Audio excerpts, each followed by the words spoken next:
On that note, we are live now. And What's up, brother? I think I know you watched at least Brian McGinnis's. Um, but if Yes, you watch the other ones, or in the beginning, as I referenced the other ones, I start each one with like a little mindfulness activity. I do notice this. Yes. And something I was thinking about when I watched the last one, I'm going to try and just do something a little different each time. And some of them might be really similar to the other ones, and some might be totally different. But just to offer different ways that maybe someone's like, oh, wow, I really liked that one, and it fits better for them.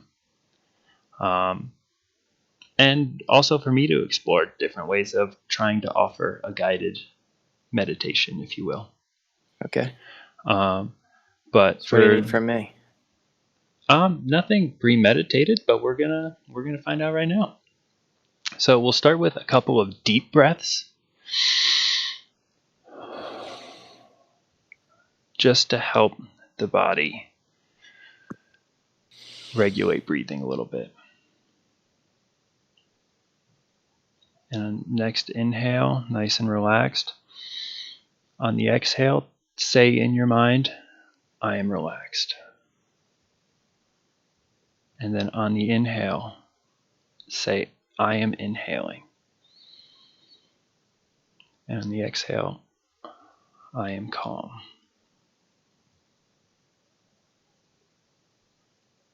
And then I am inhaling. I am relaxed. I am breathing in. And I'm at peace. I'm breathing in. And I'm aware of myself.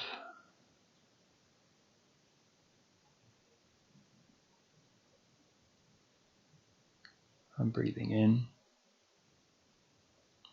And I'm safe.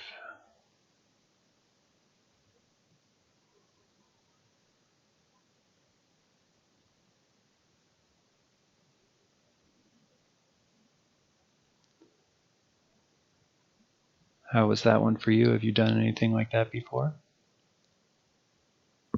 Not really specifically like that. No.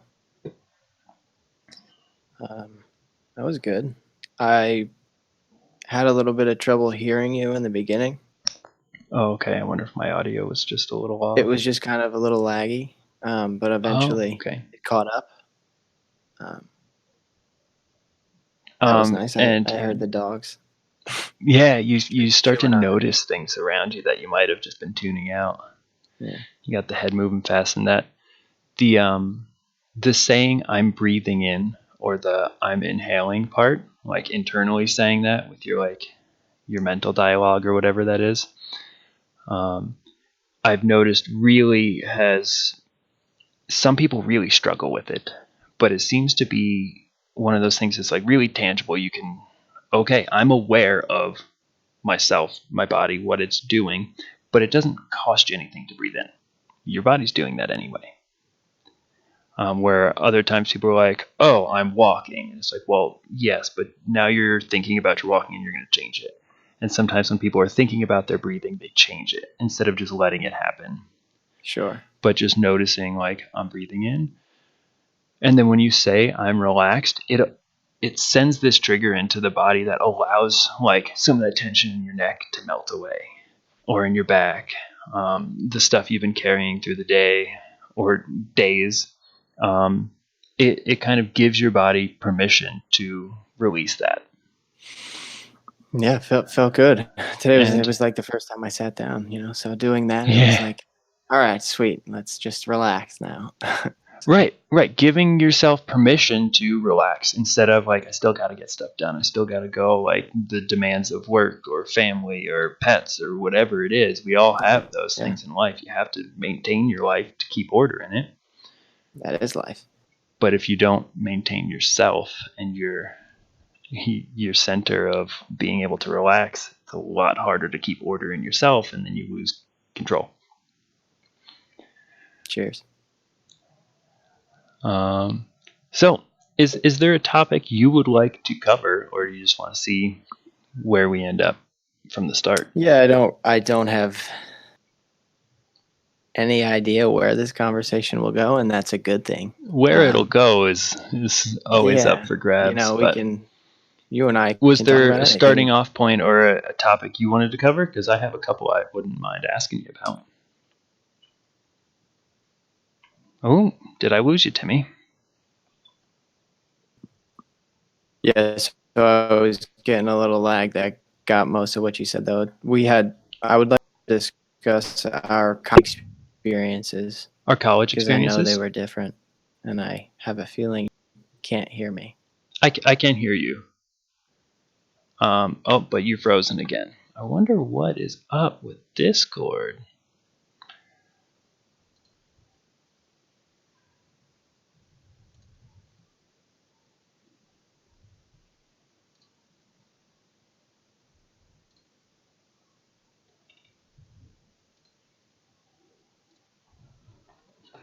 Can you hear me now?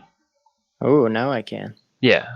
You froze for a second, and then I guess it's because I broke up, and then you were broken up, and now we're back. Hopefully, Vicious. that's the only glitch that we run into. There was a crazy Okay. storm that happened here, like not even an hour ago, where it Really? was it was like upper 80s today, full sun, bluebird sky, and I was at work, and we were going over some stuff in a conference room that has windows to the outside, and like I couldn't. The windows were behind me, but someone's like, "Oh, those dark clouds that just rolled in," and then like 2 minutes later, there's this like background sound of just like, and it's just the rain pounding on the building so hard that it was just like dumping buckets, and then there's hail coming down. And when I was walking out of work, there's just like hail all on the grass. It looked like it had snowed, but it was a bunch Wow. of like buckshot size hail pellets all over. I was like, Do man, you remember when oh yeah, you were here we for were the playing? biggest hailstorm that Bozeman has seen. Right, man, that was crazy. We were like ran out and we're like, I couldn't believe it. I had never really seen a storm like that in There's Jersey. still cars that have dents on them from that storm. We had a crazy one here maybe a month ago now. I have dents on my car as well. Yeah, A lot of people do, yeah. Mother Nature does not forgive. No way. Yeah. There's holes in roofs because of it. People are like calling and stuff like, hey, Yeah. we had a hailstorm. There's holes in our roof. Yep. It's crazy. That's crazy. There was a little bit of flooding that happened in the building because it's an old building that we meet in, and there was just so much water so fast, and then the hail plugged up some of the drains Oh, wow. because there was just enough of that coupled with the water that it caused some conflict, some flooding needed to be attended to. But Yeah. you were saying talk about our college experiences. Yeah. Yeah. Just feel as In what though we in had what different. context? I think everyone has like a different college experience, even if they go to the Yeah. same school. But ours, I think, were probably totally Absolutely different. true. That's the thing. I think you're absolutely right on with everybody has their own experiences because they internalize things differently.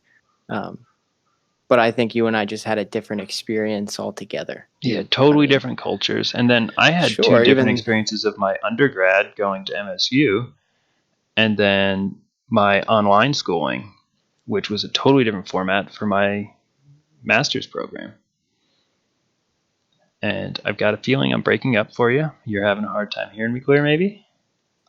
a little bit, but I'm hearing you. Okay. I heard you. So, what elements stand out of your college experience? Weren't you at like the number one or two party school, like by whatever So standards? West Virginia University knows how to party. Let's get that out there first and foremost. So I feel like I need to say this, and then we're going to backtrack a lot. So West Virginia was notoriously known for partying. There's like rankings, right? And so people say like West Virginia's number one. So that ranking really comes from how many people get in trouble, like the number of Okay. arrests and underages and write-ups and tickets and things like that. So it's not a good thing. That's not a good, in my opinion, that's not a good reputation to have. So Right. everyone like Whenever I heard like they were number one party school, I never thought that was a good thing. But that's yeah, me with my perspective. Like I never liked going to parties. sure.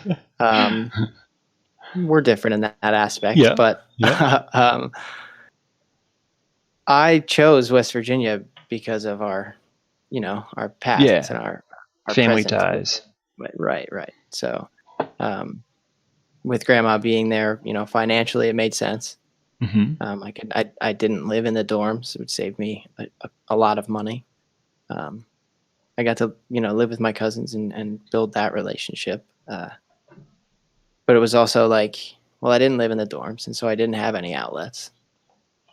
It's a really hard thing to go into a new town, not know anybody, and just live off campus. Yeah.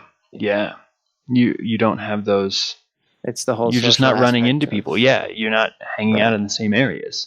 Yeah, and how do I get invited to the party that everyone's talking about on the floor of the dorm? Right. Right, I'm Or not on there, their so way to it. They're not going to pass yeah, by and be like, yo, Tim, you want to come with us? right. And it's even still, it's like, who's that guy? Like, Right. there's 30 plus thousand people there, so you can walk the same trail to class every single day and not see the same person you saw yesterday. It would be an Yeah. entirely new crowd of people, even though Yeah. they keep the same schedules. It's just timing. It's a big school, and so it's a difficult thing to immerse yourself in that coming from a small town. It's a different feel. Mm-hmm. Um, I worked. I had a job all throughout college, and that's how I met my friends. Also, Max and two kids who were older than me, Max Schaefer, Mm-hmm. went to West Virginia as well, and he lived in the dorms, and so I, through him, made friends. Nice. Yeah. So there's outlets, you figure things out, but I only moved 7 hours away. Right. Yeah. You moved an entire day 37. trip, yeah. Like, If you're driving, it'd take you minimum. The shortest I did the drive was 36 hours, maybe 34 one time. didn't we do it in Regardless, 34? yeah, we We might have slept in done that the hotel quickest. parking lot. Or no, I when I was with JP, we didn't stop and sleep at all, and when I was with So Rob, we maybe we didn't did it sleep at all. 36. You I guys think you did and it. I did in like 36, and we slept for 2 hours in a Yeah, parking lot. right. It was like 4 a.m. We're like, we need to Yeah, rest, and then like I the sun know. came up, and we're like, let's keep going. Yeah. um, but yeah, I moved really far away, and I didn't have grandma and cousins out here, and I didn't Yeah. have like, oh, some of the kids from my high school, like they're different grades or whatever, but like I know, like we have that in common. It's like I knew nobody. Um, Yeah, and so that's I want to hear about that. So who was your first friend? Didn't we meet so Matt? yeah, I had sent Matt a Facebook request back before like I really used Facebook much. Um, and because I got his contact information through the dorms like a couple months prior or whatever it was of going there, and sent him a I Facebook remember request. It all was of this. like, hey, I'm gonna be your roommate. Like, what's up? Like to get to know you before I head out there. And he seemed like a weird dude based on my first impressions, but I think I would have thought that about anybody. Just because I was like, who's this gonna be that I'm gonna live in the same room with? Away from everyone I know, that I was gonna point something out and be like, well, that's weird and that's weird. And it's just like normal pictures of him Yeah. doing kid stuff. Um, but then Sorry. no worries. Um, he when we were out for my orientation, we were having lunch in the student union building. I Just slowing saw him or down he for saw me me, here. and it was just like this weird, like, why do I recognize someone? I'm not supposed to recognize anyone here. I don't know anyone here. And then he's like, Brian? And I was like, Matt? And like I said Matt, but I didn't know why I said Matt. Like my brain knew who it was, but my conscious mind was unaware. And he was like, yeah. And then like we sat down and had lunch there, and that was like the first interaction I had with someone outside of our family when we were out here in Montana. How much of that story did you get? Because your video's I'm been getting it. okay. Your I'm video's getting it. been It was freezing on me a little bit. it's just the video is just not That's corresponding to the that's audio, fine. so I'm just The following. audio's the part we're working with. Um, And so he was like the first person I interacted with, but he knew people from his high school because he grew up an hour and a half away, and that's the next closest town out here. Like they're Right. next city, next closest city. There's towns, but a Okay. Montana Yeah. town is very different than a town on the East Coast because there's not necessarily services there other than like they'll probably have a gas station. Yeah. But so he grew up by Montana standards really close to this school. And he knew people that were going here, and he would go home on the weekends. And he was still talking to his girlfriend at the time, who was a year younger than him, still at high school, that like he had all of these things, and he was very busy and involved in like the honors program. So he had extra classes and courses of that, and he was doing extra like activities and rock climbing and frisbee, and he was like super involved in stuff that he was super busy. That it wasn't like, hey, we're gonna hang out because neither one of us know what's going on, so like let's Yeah. figure it out together. We spent time together, but it was like he was doing his thing and he had that, like he was figuring that out, and that was good for him. And he wasn't like, oh, you're new here, let me show you the ways. Yeah. No, he was just another 18-year-old who was just like, yeah, I moved out of my parents' house, sweet. Right. And as you know, I'm not the most social person. I'm not very like, oh, let me go interact with people. I'm more of a, I'll hang out with one or two people, or I'll be by myself and just like go sit by a pond. Yeah. Right on. Which I And respect that as well. You know. yeah, and that's just what I was always inclined to do. And like, I definitely have social anxiety, being overwhelmed by other people, and I think it's just like I can't tune into that many people. And if I'm with someone, I want to be able to tune into them. I want to have that connection. And if there's more than what I can connect to at one time, I start like internally like, this is too much. So like input error, like careful, get out of here. Yeah. It's like that's been something that I've had to navigate in my life. And now I'm by myself. I know nobody. There's no one to be like taking care of the social elements for me and like I tag along. It was just okay, go for it, figure it out. Also, you Right. have to figure out college and how to go to class on your own and where Yeah, you but the are. beauty of that is you get to like create, your own Yeah, yeah. personality. And that Yeah. was a big thing for me was nobody knows me. No one has a preconception of who I Yeah, am. create your own There's story. no stereotype or stigma of like, oh, you're one of the Noon Boys. Or, oh yeah, he's the guy that likes fishing a lot. Or he's in like the math groups or whatever. Nope. Nobody knew a thing about me. Any judgments they had on me was just based on their first impression of my physical appearance. Yeah.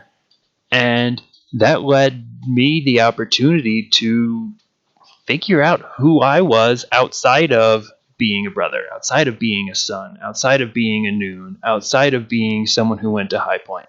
It was the opportunity for me to just be like, who am I? Yeah. Separate from all of these social constructs, And which did you was find that something that was exciting for you or more so liberating. terrifying? No, I loved it. I thrived on it. Okay. Yeah, And I good. think it's because I was at a point where I was looking for that. I needed that. Sure. Where I do think it would terrify a lot of people. It's yeah. A lot of people are like, wow, that's really brave to move out there and do that. And I was like, I never once thought of that because it didn't have that tie with it. I think I was looking to get out. I needed to get away to figure out who I was, because I had no idea. Sure. Yeah. And it was funny because like I expanded so much so quickly where I was in the dorms and I would go to the dining hall and I would walk up to a random group of people and be like, do you mind if I sit down? And 9 times out of 10, yeah, Nice. sure. Every once in a while they'd be like, oh, actually my friends are coming or whatever. And it's like, all right, cool. I don't need to hang out with you if you're not open to me anyway. But most of the time, people were just like, yeah, sure, you can sit down. And then I would just have to like strike up a conversation. Otherwise, it would be awkward. So I started talking to them. And most of them, that was like the extent of it. We had lunch together randomly. Um, and then there were other times where it was like, yo, that was like, you seem pretty cool. Let's hang out. Like, what dorm do you live in? Or like, what classes? What's your major? And like, what are your common interests? And we would hang out again later. Um, that that was one of the ways I met a lot of people. And then the dorm I was in, not the coolest experience. Were there a lot of dorms, different dorms Yeah. on the campus? How many people went to that school? I don't recall. I want to It's say a it decent sized it was school. decent size. I want to say like 20,000. Okay, yeah, that sounds right to me. Um, and now I think it's 30 something, but I could be Sure. way off. Someone could be like freaking out, like, "Are you kidding me?" Samsonite. But I think that's what it was. And the dorm I was in was all male, and turns out when I was talking to the like whatever recruiters or whoever, and when they scheduled me to be in that dorm, they're like, "Yeah, this is the all male dorm. It has an engineering floor. It has an outdoor floor. It's right next to the all female dorms. It's awesome." They were selling me bullshit because it's so hard to fill that dorm because it has such a crappy reputation because it's where all the weird guys live. Oh wow. And I was on the outdoor pursuits floor, which was in the basement of this dorm. Nice. And it kind of sucked. Oh wow. But the guys on the outdoors floor, most of them, I'd say like 80% of them, were all in the same boat as me of like, we got roped into this. This was a scam. And you guys are cool, but like everyone up above us, like 95% of them are freaking weird. Like, and like lots of, and nothing against people who are into this stuff, but there are weird people into this stuff, like the World of Warcraft. I'm not going to class because I'm playing World of Warcraft for 18 hours a day. Yeah. And then you had kids that were like, clearly mom had done everything for them in their life and they didn't know how to take care of themselves and were like really needy or awkward. And there was just like the socially awkward people were all in this building. And yeah, you had a few people in the other buildings, but like all of the like the cool kids, the kids who knew where the parties were and would get invited to the parties or be throwing parties and things like that, were in the other dorms. Yeah.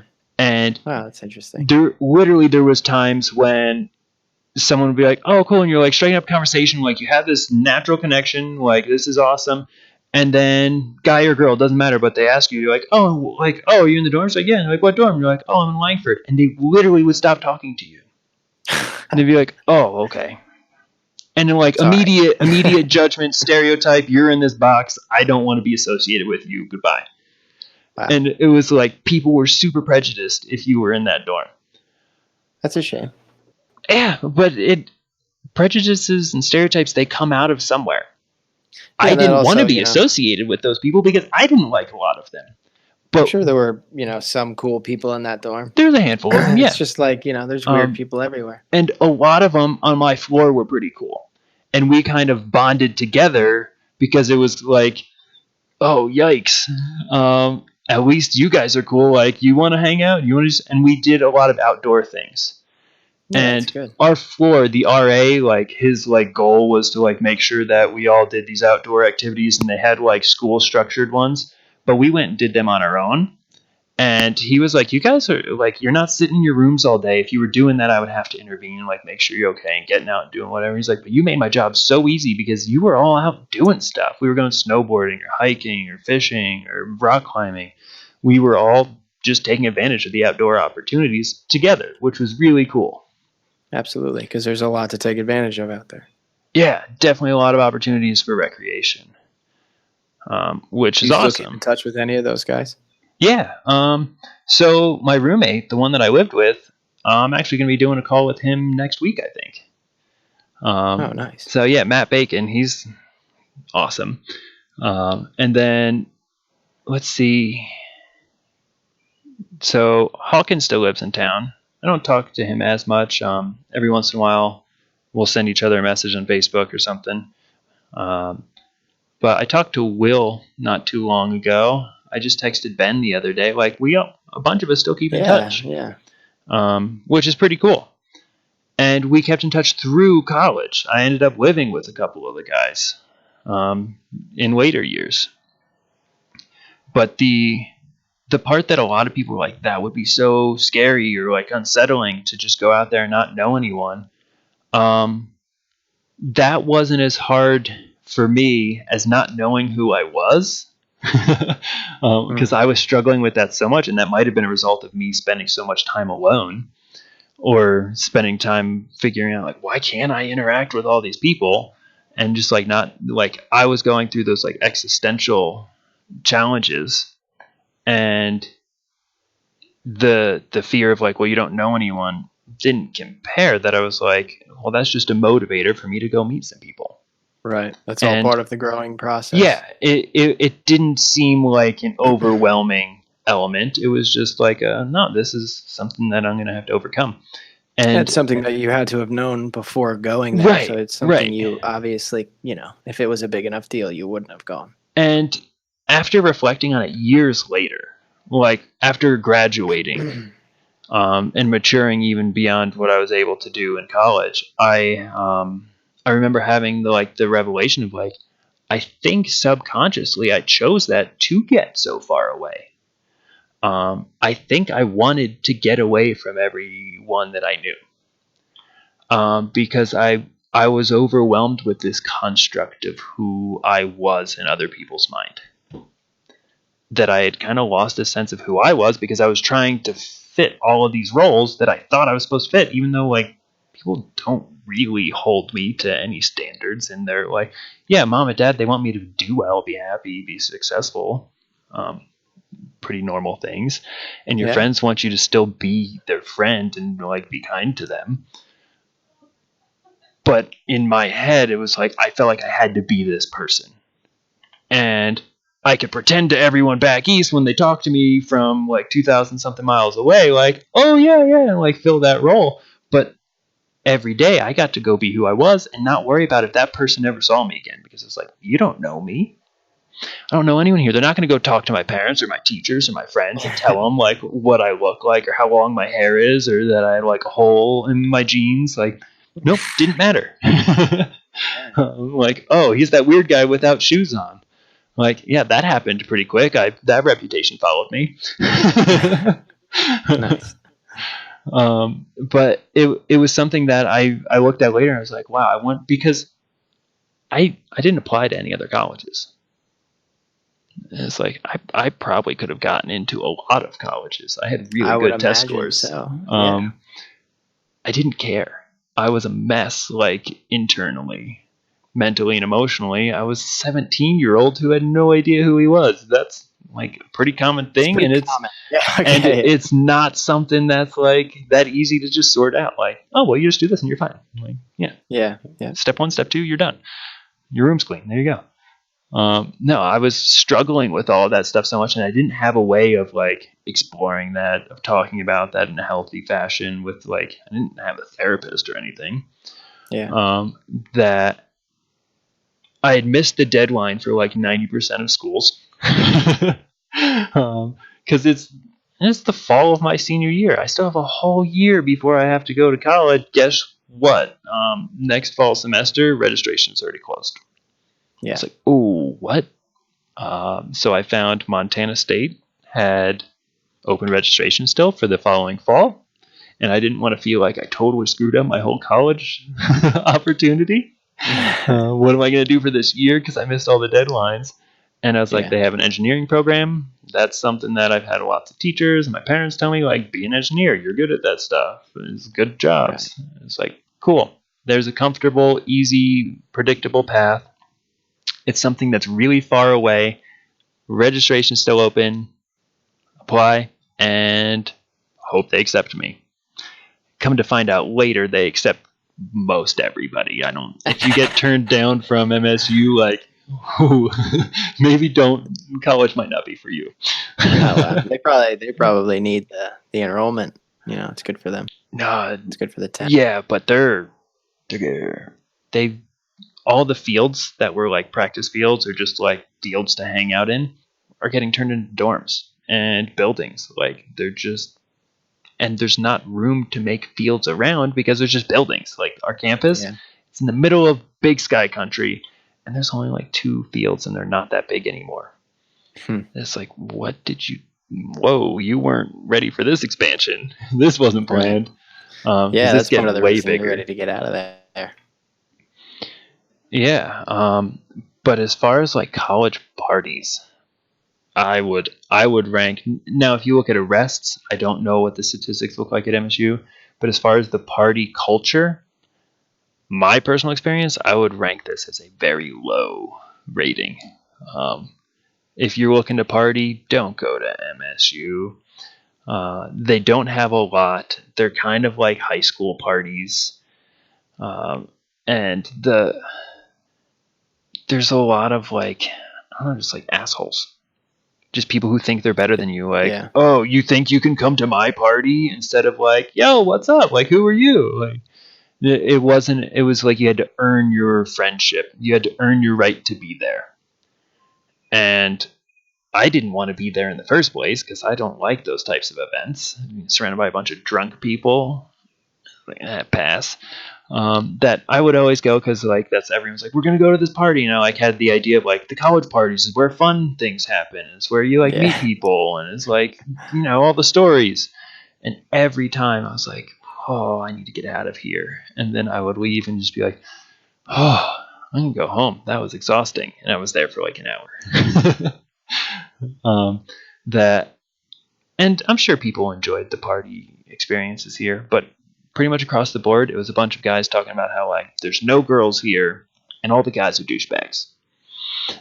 And that's what you got to do at a college party at MSU is try and find one to find out that you're not invited and not welcome, and it wasn't even a good party. Nice. So what I'll say is I think every college has their parties. I think every college Oh, I'm sure. parties, right?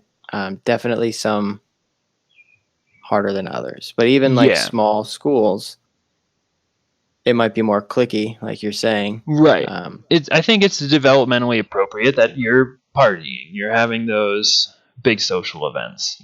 Yeah, it's just it happens. But exploring what stupidity. I think, yeah, that's a definition of it.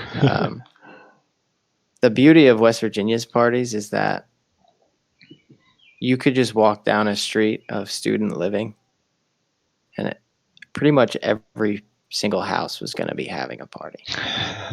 And so you could walk by, and people at this party, since there's no room inside, since there's too many people in this small town and these small houses, they'll flood out onto the porches. Yeah. And so there'll just be crowds of drunk people on porches who their natural reaction is to heckle the people on the street. Right. And, people walking on the street are probably coming from a party that they just got kicked out of or that just got, busted by the cops or whatever. Right.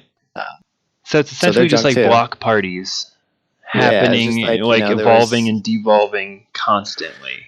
Yeah, just wherever the cops weren't, but they would make their rounds and bust up parties, and then people would, just move to a different part of town or across town. Yeah. But you could just walk by, and most of the time, you could get in, like walk up on someone's porch, and if they had beer, they'd just $5. Or if you just brought your own, usually you weren't carrying them around going to house parties like underage. You're going to house parties to try and find beer. Yeah. So, but most of the time, people were pretty friendly in that regard. They just let you in and say, hey man, we're all here for the same thing. Right. You bump into a weirdo here and a jerk off. And when there's that many parties, if you walk in and it's like not a cool vibe, you just I'm gonna go next door. They seem cooler than you. Exactly. But even still, there's like this perception of the college party, whether we blame that on Hollywood, I'm not sure. But, it's like you have this idea in your mind, you're going to go to this party. It's going to be, sorry for being, we're just going to be a 19-year-old body. Like, oh, there's going to be some hot chicks here. We're going to go. Like, this is going to be fun. And then you go there and there's just like a bunch of dudes there puffing their chests out. Some pretty girls, but you're super intimidated. At least I was, just not knowing what the heck I was supposed to do. Yeah. And then being like, okay, I feel uncomfortable right now. And then like, all right, we'll leave. We'll go to the next one. Then we end up just like hanging out at your buddy's, drinking beer on the, on the porch, whatever. Yeah. Just because you're comfortable with it. But it's like everyone goes back to just like, okay, we're all friends and let's just do our thing because you kind of break out there. We lost at the game. Yeah. Yeah. But then sometimes, you walk into a house and it's like complete strangers. You end up making a friend or two, Yeah.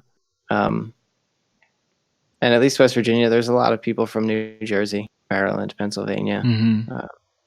So it's all, we have things in common like that. And maybe we, oh, where are you from? North Jersey. Oh, I know where that is. Whereabouts? And like, oh, my, friend, whatever. So it's Unless they're like, from PA, then they're like, "Fuck you, you're from Jersey." yeah, unless you're from anywhere but New Jersey, they say that. Like, oh, Jersey Shore, bro. I'm like, Right. no, from the See, north. out here, if I say North Jersey, it means the same as South Jersey. It means the same as It means Jersey nothing to Shore, because anybody that's who's all that not New from the Jersey north. is it's Newark Airport and the Jersey Shore. That's right. I'm like, my hometown is the reason it's called the Garden State. Yeah. That's what I tell people. Yeah. That's a great way to put it. Whenever, for whatever reason, everyone thought I was from Montana, which I didn't make an effort to tell them I wasn't. Surprise me. Everyone was just like, "Wait, you're not from here?" And I was just like, "Nope." And they're like, "Where are you from?" I was like, "New Jersey." And they're like, "What? What?" Yeah. And they're like, "How's Snooki?" And I was like, "God damn." Yeah. Dad met her. You know that? He sold him a water softener. Oh, no way. He didn't even know who it was. Yeah, that doesn't surprise me at all. Yeah. And I mean, it's just another person, and they need water too. Sure. Now they got clean water. They got a whole bunch of money by doing a show. Like, good for them. Yeah, no problem. There's way worse people out there. If everyone are gonna hate on people like that, it's like, go fix your own stuff. Stop judging people. Yeah. But to be lumped into the stereotype that was New Jersey, and then if I was like, what I would just tell them is like, I grew up in the woods of like a little dairy farming community, pretty much.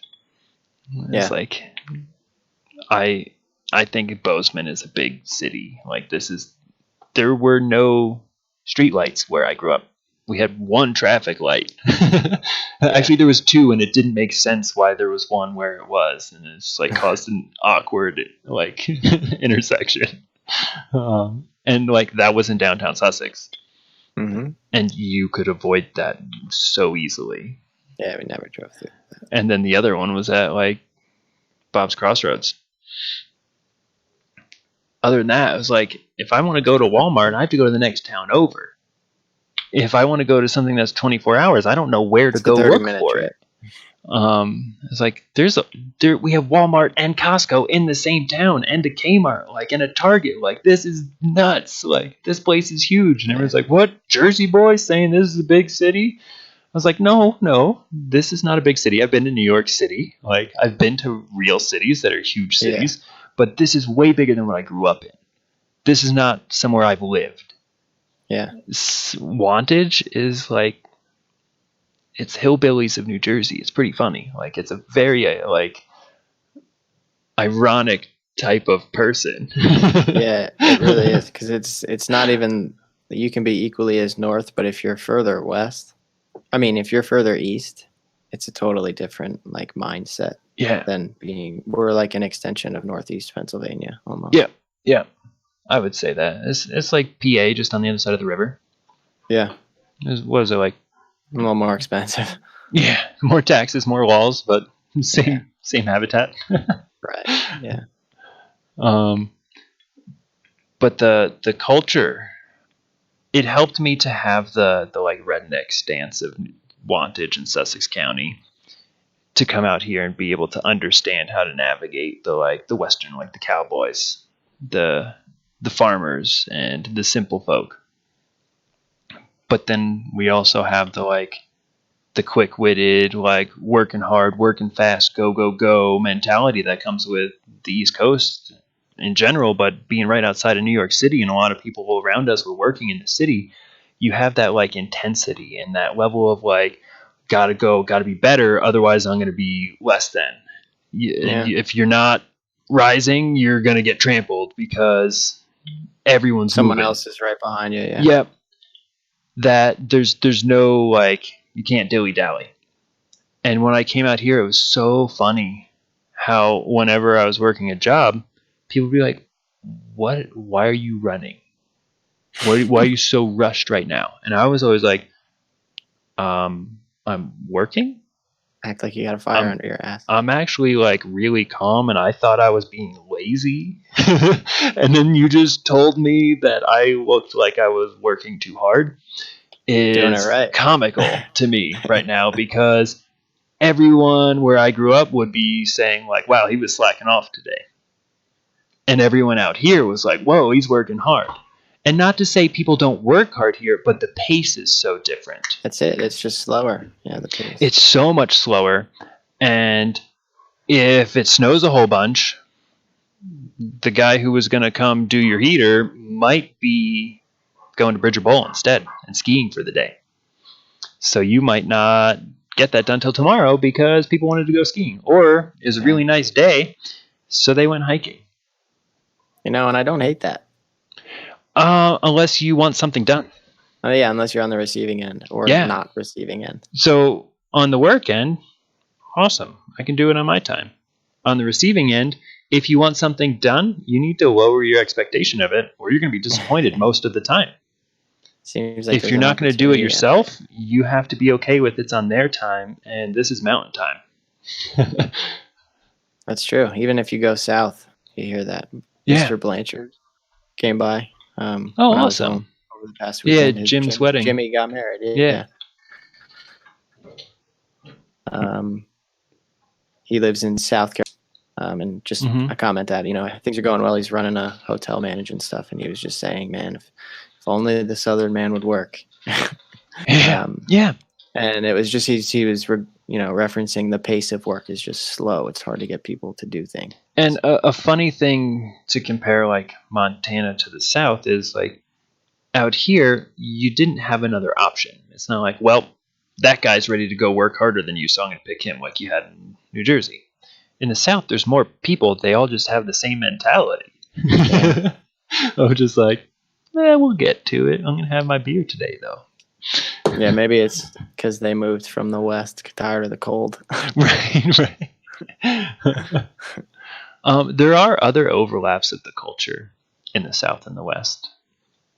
But I'm going to steer back to the college thing because I realize I'm getting kind of far off of that. No problem. And there's so much to that experience of like one of the first things was me realizing that a whole bunch of people didn't know how to wash their clothes, didn't know how to like maintain themselves, like practice appropriate hygiene and diet and stuff like that, because mom and dad had always taken care of that. Which is appalling. Like, yeah, I was like, you live on your own now. You're an adult, but you don't know how to use the washing machine? Like, whenever I'd go to wash my clothes, like, half of the time it seemed someone would be like, yo, do you think you can show me how to use this thing? I'm like, oh, you just put the coins in there. And they're like, no, like, how do I get it to wash my clothes? And I was like, what? You put your clothes in, you put some detergent in, you put the coins in, close the lid, and hit start. Like, you've never washed your clothes in your life ever? This is like the most simple washing machine you could have. There's not even like settings on it because it's just the dorm washing machines. Yeah, dude. And they just got to push that button. They've never used a washing machine in their life. Yeah. It's like, oh, but you're an adult by like societal standards and legal standards. Yikes. Yeah. But for me, I didn't know how to schedule myself effectively. My freshman year, I did not get good grades. My freshman year.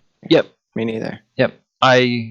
With the freedom that I was given just by being a college student, that comes with being a college student, was I didn't go to all my classes.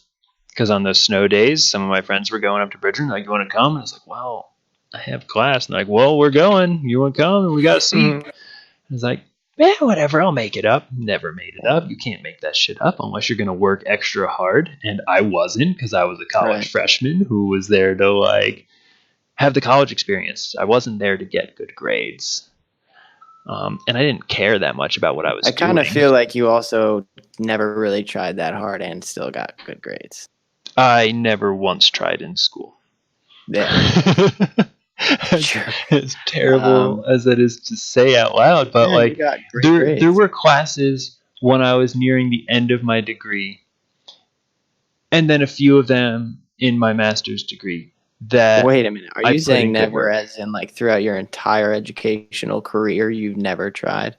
Not to my full ability, no. And what are you graduating with? I have my master's. You already have it. Mm-hmm. That's right. Yeah. Yeah. No, Okay. the schools I went to anyway. But like my senior year of undergrad, getting my bachelor's at MSU, there was a handful of the classes that I really liked. And I produced some fairly high quality work in those classes, but I wasn't trying hard.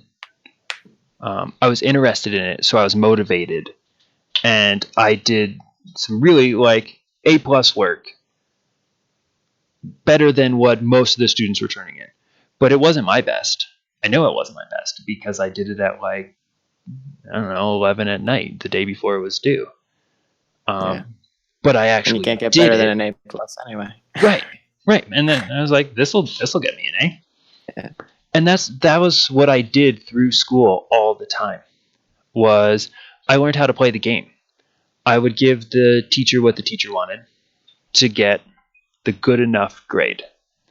I wasn't trying to expand myself, to challenge myself, to do better. I was just trying to jump through the hoops to get done with the Yeah, and game. that's an interesting point because it's like, all right, well, what the hell is the point of college if you're not going to go there to really better yourself? Like, right? So, I mean, in a Yeah. broad at college, it's Mm-hmm. it's this view. You finish high school that this is all prep for you to go to college, get this wonderful education, have all of these new experiences, and then go get a job based on what you've just learned and all of the Right. experiences that you've had. Use all of that to get yourself a career. Now, the Right. And piece of so paper, the you diploma, just is how saying you get like a job. definitely didn't And try my that's what I was hardest. going for. I was going to get that Yeah, piece but of paper because that was it's the like, promise that I was told. Like, you get a college degree and then you get a job. Okay, I got my degree. Now what? Where's my job? Not how it works. yeah. And Whoops. so I got this job. I interviewed with this guy. It was like my third interview. So I interviewed like up the process. This was a guy who I was going to work under, and I was going to Mm-hmm. move out to PA and work with this guy. So it was my first time meeting, and we met at a diner, and he brought my resume, dressed suit and tie and all this. Give him my resume, which I reworked. It looked good. Made my experiences sound more applicable than they probably were. The dude looked at the piece of paper. He said, "West Virginia, huh?" Flipped it over. He said, "My wife went to West Virginia. I probably partied there harder than you." He had my resume turned over, and he's like, "So did you play any sports? What do you do?" And he literally didn't pay any attention to the resume. Right. Which He looked at even the first before thing all on of it, the that, school. yeah, he's like, "Okay, you went to college, I guess." But it's like even before that, I had these feelings of just my time being wasted Oh, in yeah. in And college, and it money. was like money. Holy And crap, money. fortunately for both of us, we don't have mountains of debt I do. after. Well, I have, some, but I went to, so no, you did that to I, yourself yeah, I did though. that to You went myself back. after. I went to college. Yeah. Thank you, mom and dad, for all of that.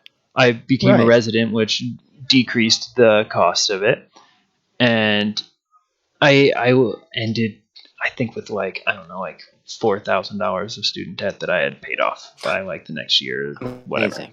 Yeah. Like nothing Amazing. in terms of how much people owe for student debt, or how much I owe now after getting my master's degree, It's where crazy. that mom and dad college fund wasn't there. Yeah. But the time, even if you don't count that money, The is time like, and you just being in, at least for West Virginia, it's like a toxic environment where it's like, you can go and make your own decisions anywhere you are. You can follow any path you make, your decision to go on. But it's much easier to make the wrong decisions in an environment like oh that. yeah, when you're surrounded by people making terrible decisions Terrible and decisions. not seeing huge negative repercussions, not having other people be like, that was a bad idea, we shouldn't do that. Everyone's like, well, let me try it. Yeah, and I don't even mean like single actions like, oh, I'm going to chug this bottle of vodka, whatever.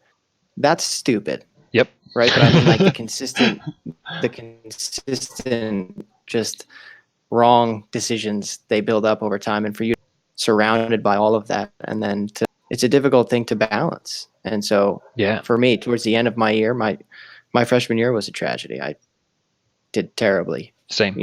Academically. Same.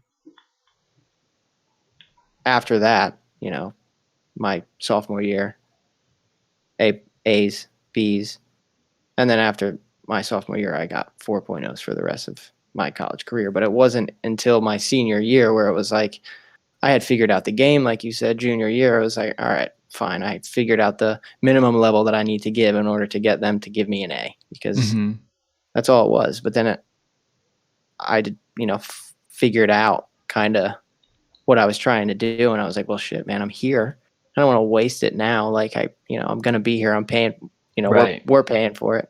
I had to be more mature before I was Yeah. able to hold that perspective, though. And it didn't come for me until the beginning of my senior year. I'll be honest with that. I was on the right path my junior year, but my senior year was really like, it clicked for me. And then my buddy Kyle, he and I together grew into, the people who we are today. And we did it together. And he can tell you, we've had our share of humility, and it comes with it. But it's like, we figure it out, and then you move forward. That's a necessary stone on the path, though. Yeah, absolutely. It's a huge important factor for personal development. But it was like, all right, I had to make that choice, and that aren't really whether they want to or even capable of making that choice. It's I'm here. I enjoy the fruit while it's ripe, kind of thing. Yeah. And that's why a lot of them don't succeed. You see so many people just throw away their college experience. That's what I mean. Yeah. For me, going back to the never really trying in school ever. A lot of people probably get pissed when they hear that. Be like, screw you, you got really good grades. I knew there was people when I was going to MSU in my undergrad that they did not like me in their class. I know that there was people who did not like me because I sat in the front and I asked questions and I kept the teacher moving on to the next topic, and I wanted more. Because it was understimulating otherwise. And reason. So were you active in all of your class? Active? Is that what you said? Yeah. Did you actively participate in all of your classes? My freshman year, no. My freshman year, I was a shithead. I didn't go to all my classes. I didn't do my homework. I would sleep in and miss a class, or just like wasn't preparing myself, wasn't committed to it. I was treating it like high school that you didn't really have to go to. Made some big mistakes and learned a lot from those mistakes, thankfully. Yeah. Instead of just continually making them over and over and over again. That's the key. My freshman year wasn't great. And then I switched majors. And when that happened, I actually cared more about what I was learning. I was interested in it instead of this is a job and this is for a job and it's hoops to jump through. When I was like, no, I want to know more about this. That's when it became easier to be active. But I was active in all those classes. I remember one of my classes, I had not turned a paper in that was like one of our final papers because I had the dates mixed up with the final of another class. I had switched the dates and I turned in the other final and thought I had another day and a half to turn in this one, but it was the other way around. So I turned the one in a day and a half early, and this one was now late. And I went to the professor and was like, hey, this was an honest mistake. I have it right here. And it was just the next day after when it was due. I was like, I had it done. I wasn't trying to buy time. I just didn't know. I thought it was the other deadline, and it was an honest mistake. And the teacher, she told me, she was like, you show up every day on time to class, and you sit in the front, and you're engaged. And that is what I want in a student. And because I know that you actually cared about this class and you actually did work, you showed. She knew my face because I sat in front. It was like a 300 student lecture hall, but I sat in the front or second row every day, right in the middle, so I could have that eye contact, that interaction with the professor. I wanted to get something out of it. Yeah. And just by me wanting to get something out of it, they saw that. They appreciated that. They felt like what they were teaching was being heard. Right, that's why they're there, though. And she accepted me turning in the final and docked like 10 points. Right. But she didn't need to do that. What a bitch. No, I'm just kidding. No, it was. I have to go grab my charger because I don't want this to die. I'm going to run. I'll be very quick. I just have to go down. No worries, no worries. I have to go downstairs. I'll just keep talking about this experience. But yeah, the professor, like, they told me, and I was totally in agreement with them docking points because it would have been a fail otherwise. It was supposed to be half of your credit every day. Wait, it goes down by another half. So after one day, you're down to 50 if you had 100. The next day, you're down to a 25. So like after one day, you've already blew it based on the syllabus that she had for her class. But she made an accommodation, I'll call it. You can say it was an exception. I'll say it was an accommodation because I had done work. I had shown my face. I had showed interest. And that's what I've said to other people I know is like in college, go to class. It's the hardest part is to consistently go to class and sit in the front. Because if I didn't sit in the front, I was distracted. I was looking at the other people in class. I was looking out the window. I was daydreaming and I wasn't focused. But once I would sit in the front, I could stay focused with the teacher and I could get something out of it. And but you have to be in class. And if you go to class, a lot of times the teachers tell you exactly what's going to be on the test. They give you the answers. And they say, like, make sure you read this or put a star next to that thing that I just said there. And I would get great grades on the test. What's going on, dog? You're all right. Neighbor dog's walking down the street. But I would get great grades on the test because the teachers gave me the answers. I'm going to mute myself. You can talk. Okay, so I want to just add to that point. You got to go to class. That was my main thing. So like I didn't always my freshman year, right? So eventually, I never missed class. And the most important thing was to be engaged and take good notes. Because come time to study for the test, 9 times out of 10, the exact test question is written down in my notebook. That was the key for me. I took wonderful notes. It's also a great way to get a girl's number in your class and say, hey, I have some really good notes.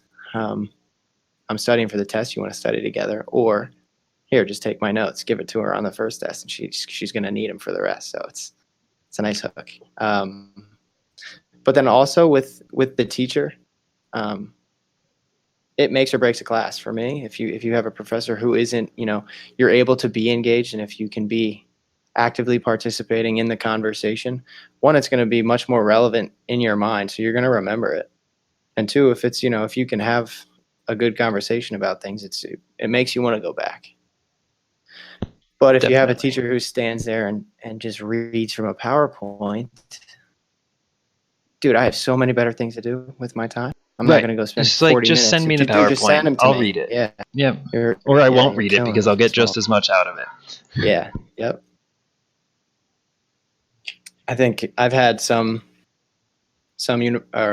professors that have just, I will blame my not success on them when in reality it's me. But to the point where it's just they've been bad enough for me to have a negative reaction to it and perform poorly. You have to work 10 times harder to get quality information out of some professors. You're not going to get that effort out of me. Right. It's not efficient for me to learn this through coming to a class with you as a professor. And then there's other classes that I was excited for every week. It's like, yes, I got this class next. And I was excited to go there and excited to take notes and see what we were going to talk about and what I was going to learn. But that didn't come till later. That's right. Yeah. But back again to, I was just last night was talking to Shelly about how I try not to have regrets in my life. I try to come to terms with everything I've done. I've learned from them. I am who I am because of everything that happened in my life. Yeah, I But agree. one of the things that I was saying, like, I kind of have a regret, mostly because I'm just like pissed off that I have to do this extra work now based on my actions of not doing work when I was younger. And the work I'm referring to is I never learned how to overcome difficult things because things were easy for me. Yeah.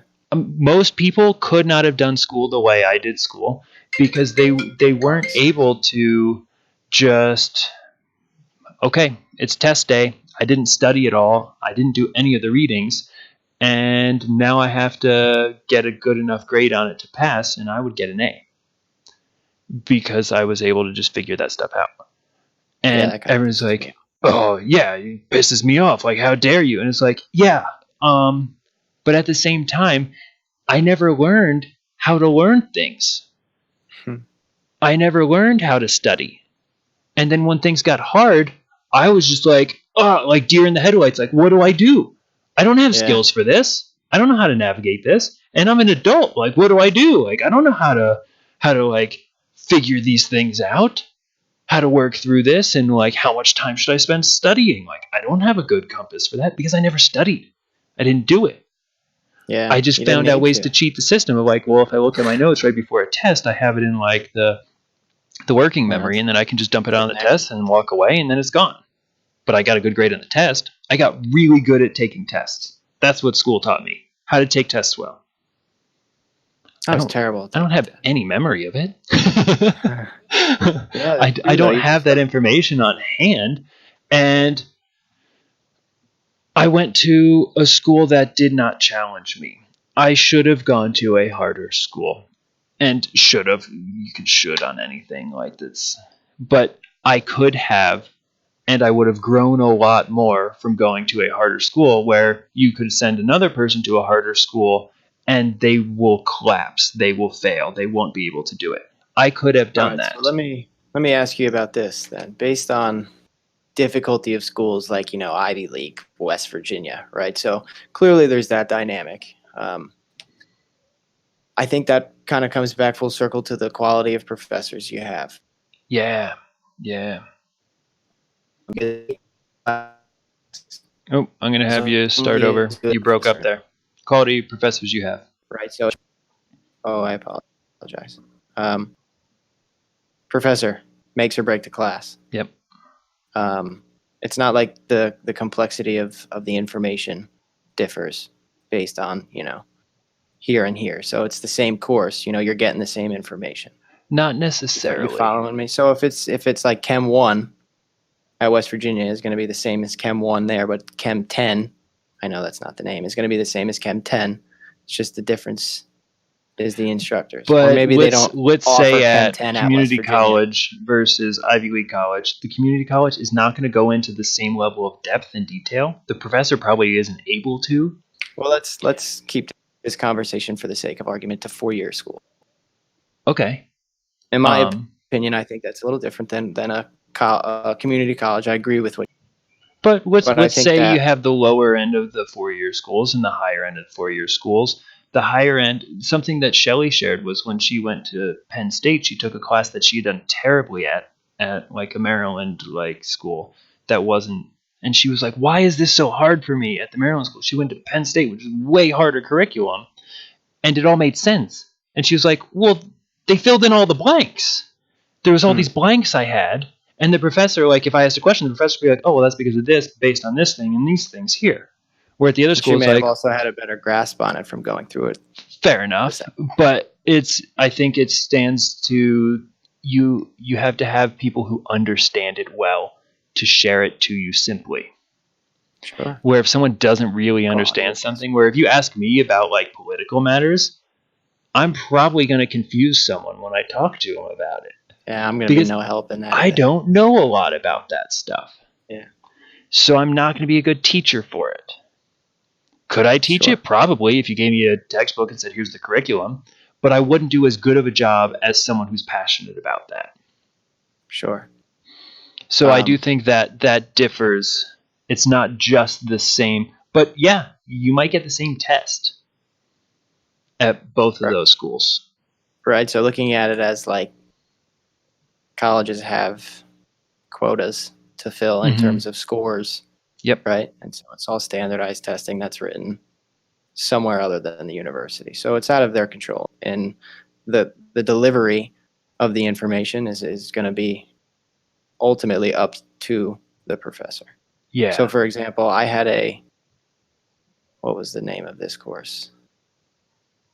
Damn it. Anyway, it's a weird course. the professor, it'll come to me, but the professor totally changed popular culture. See, and it was in my understanding, this was my senior year. I had to fill this requirement, and so this course was going to do it for me. And so my understanding was it was going to go through the timeline and kind of delve into the popular culture in that time, which to me that was pretty cool. I could learn something from that. I love history. I get to the class, she hands out the syllabus, and she's like, "Sorry, this is going to be space. The final frontier was pasted on top of the syllabus." And she was like, "We're exploring only sci-fi and like the ins and the outs and the story of where sci-fi comes from. And we're going to watch a couple TV shows. We're going to read a couple comics." And for me, that was so left field. Like Were you in the right class? She completely changed it. She had the power to Whoa! change the syllabus. No way! She took one piece of popular culture and only focused on it. Oh, wow. And so whether that was like it had to have been university like accepted, or because not. we went through Just the not enough course. people We went, complained. I guess. She was like, "If you want to drop this class, I'm giving you the opportunity to drop this class." The kicker was it was the only course that wasn't filled that met the credit that you needed. That's right. And so I was stuck. And honestly, it's not anything that I knew about. And I was very hesitant. But it was like, shit, I got it. Whatever. It can't be that hard. I could get into Star Wars. I've seen one or two of those. Turned out to be an awesome class because I sat in the front row and I had an open discussion about shit that I didn't know anything about and quite frankly found pretty interesting. Yeah, sure. And she was so passionate about it. She had pink hair.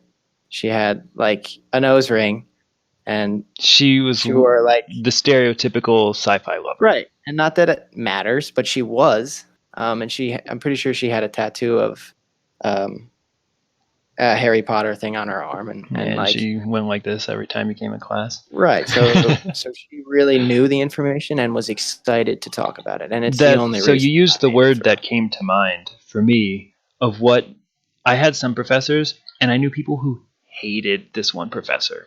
And I actually worked in one of her psychology labs. I loved her, and I'm pretty sure she liked me as a student and as like someone in her lab. But the reason, like, when people were like, "Oh, I have Dr. Mead for this or that," and I was like, "Oh, I love Dr. Mead," and they like people's faces are like, "What do you mean you love her? She's like the weirdest lady ever. Like, I hate that class." I was like, "Well, one, you hate that class because you're just not good at understanding these mathematical concepts.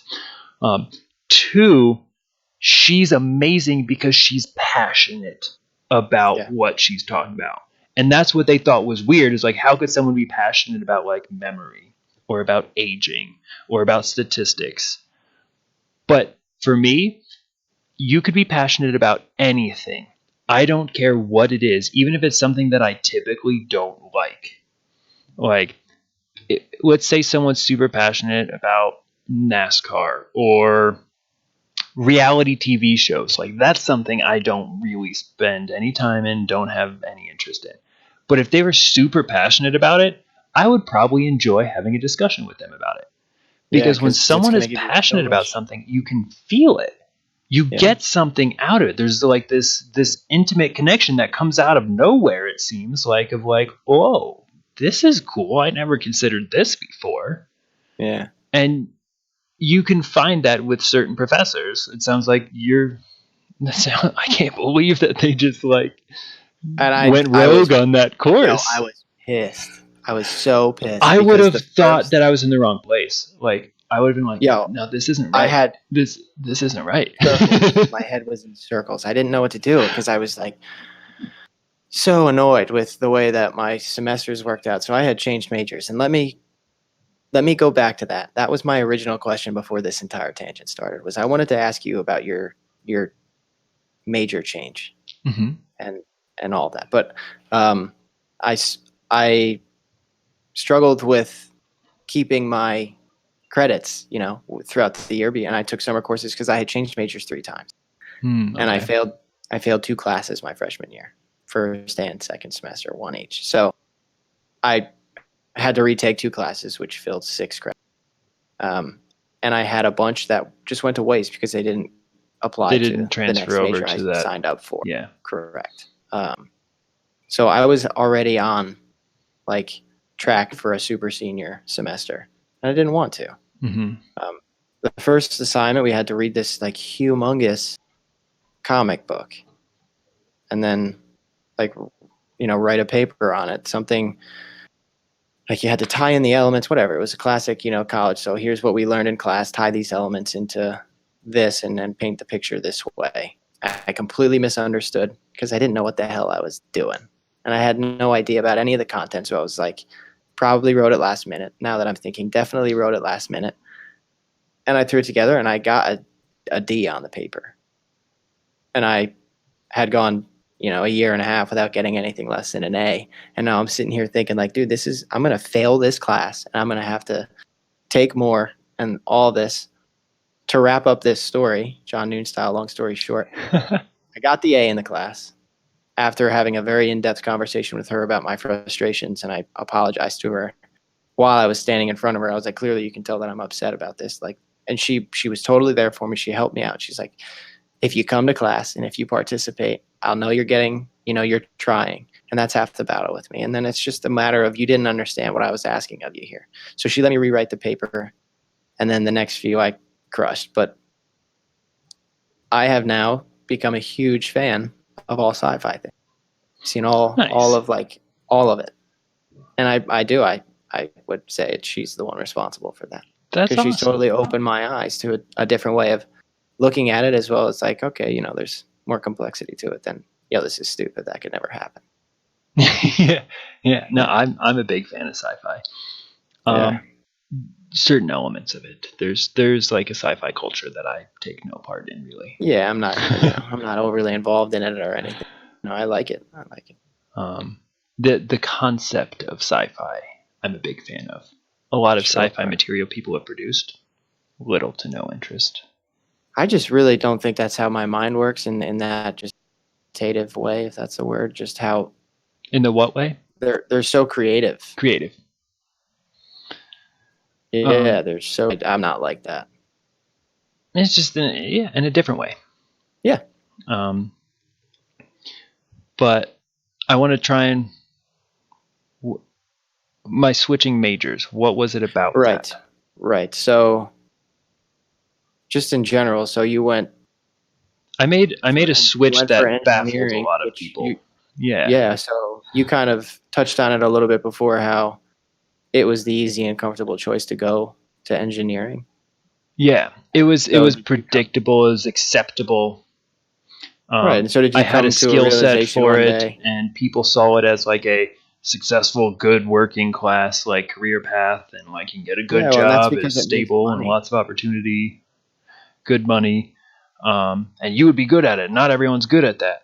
So I went into the engineering thing just like this is more hoops to jump through until I live that life that's like everyone's happy with, instead of like realizing like what do I like, not what am I good at.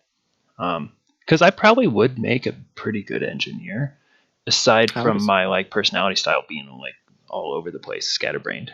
I'm not as rigid, and that's what I saw in my classes. Is like, whoa, this isn't just playing with math. I love playing with math. Math is Yeah, super awesome. That could be like a 5 hour discussion, not with multiple me. 5 hour discussions for me. Love math, but I started to notice like, wow, these people in my class, they're kind of square. Like they've got like all their books real neat, and they like sit down and they like have their push the glasses up, and they're like all nerdy, and like they were awkward people. They weren't cool. They were like kind of pretentious, like screw you, because they had that edge from being bullied all the time, like because they weren't cool people. Like they were nerds, but not like the nerds that I was, of like into video games and like into science, but like you can still have a social interaction with someone and they don't walk away going like, why was that so hard? It was hard to have social interactions with a lot of these people because they didn't have those skills, because they just had the math brain, and that was it. Ended there. Where I like to think that I have the creative side too, and like some social elements that I definitely got a lot from dad. Like he's super social, and then the whole West Virginia family is like huge family community. You socialize with everyone. Like we got those skills. Yeah. Some of these kids didn't have those skills. They were Sure. just kind of awkward, and it was most of them, but they were really good at doing school, where I only got good enough at school to get by. Yeah. I got good enough to just be like, yeah, people are fine with A's and B's, and I can do A's and B's with this much energy, and I'm going to do just that. I would do the math to figure out, okay, I don't have to do these 4 assignments as long as I get this grade on these assignments through this semester. So I wouldn't turn stuff in. I would just not do work because I had calculated as long as I get this I can grade get on by that with one, that. I could get a B, and I would be fine with a B. So I would do the math knowing that I could get a 100 on that assignment if I wanted to. I would get a 100 on that assignment, so I wouldn't have to do this one over here. And I did that math as soon as we got like, this is how the grades break down. Yeah, this is how. What is the minimum I could do to get an A or a B, and which do I want, an A or a B? And I would do the minimum of that. These kids were trying to be the best at these different things in class, and like they would go home and study for 3 or 4 hours where I didn't study at all. And they would do that every day. And I wouldn't do most of my homework, and they would do the extra homework. And I was like, whoa, there's a big difference between what I'm putting in versus what I need to put in to be good at this. As far as the structure of getting an engineering degree. Mm-hmm. To be an engineer, I could do that work, but I see more worth in that than doing it for a college professor, which is what I saw a lot of my college work was for the school. I didn't see it for me. If like I can learn this stuff on my own pretty easily, but that's not what you're asking right now. You're making me prove that I can get the answers you want. And I had that like teenage rebellion of like, screw you, I don't care. This isn't important to me. And I also, like I said, I was a mess emotionally, mentally, just like anyone that age. But I didn't have the skills for going to class, for being organized, for doing all of the work and pushing myself to be a better student. And I failed some classes my freshman year, and I got a bunch of C's and D's, and was like looking at my GPA, was like, whoa, this is not good. This is the opposite of what it normally looks like for me. I need to step up my game. And I gained residency after my freshman year, to decrease cost and to kind of like make up some classes and have some time to like figure out what I was doing. But I had graduated high school with a bunch of college degrees from my AP classes.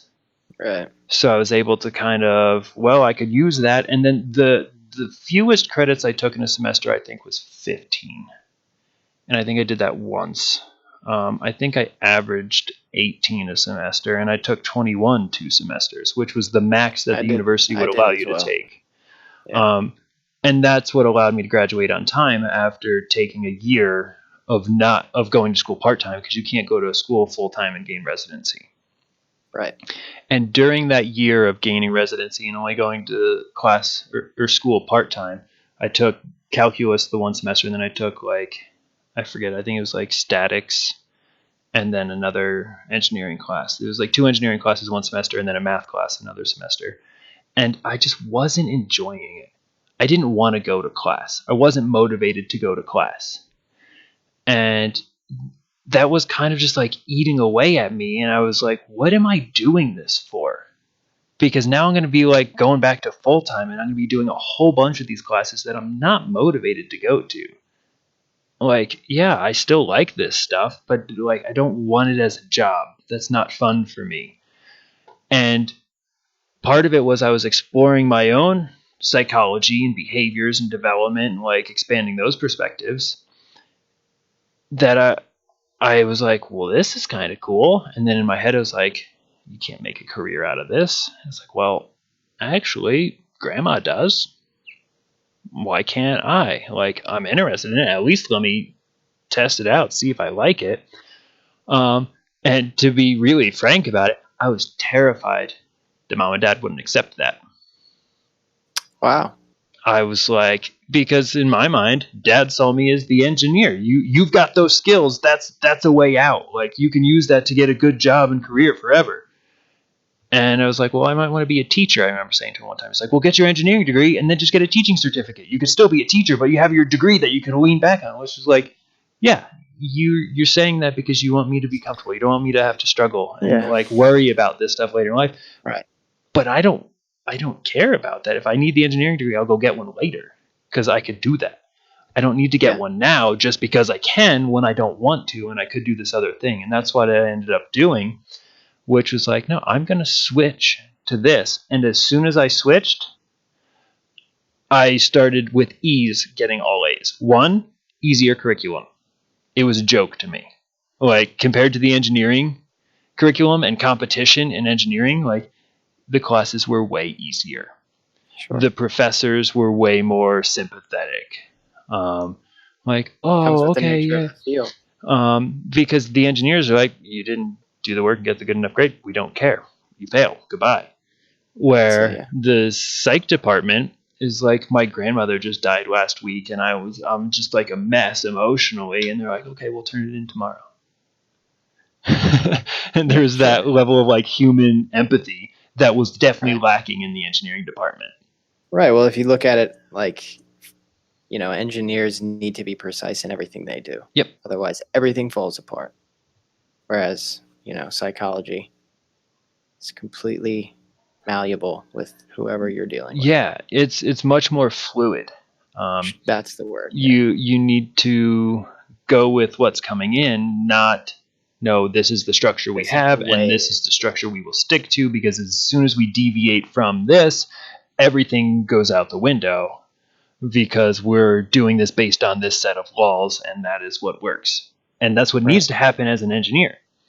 Could I do that math? Yeah. Is that my personality? No. And I felt it immediately. It was effortless for me to get A's in the psych department. So were you doing it for the A's, or did you like? No, not at all. I want to pursue not this. At all. Yeah. I stopped playing the game.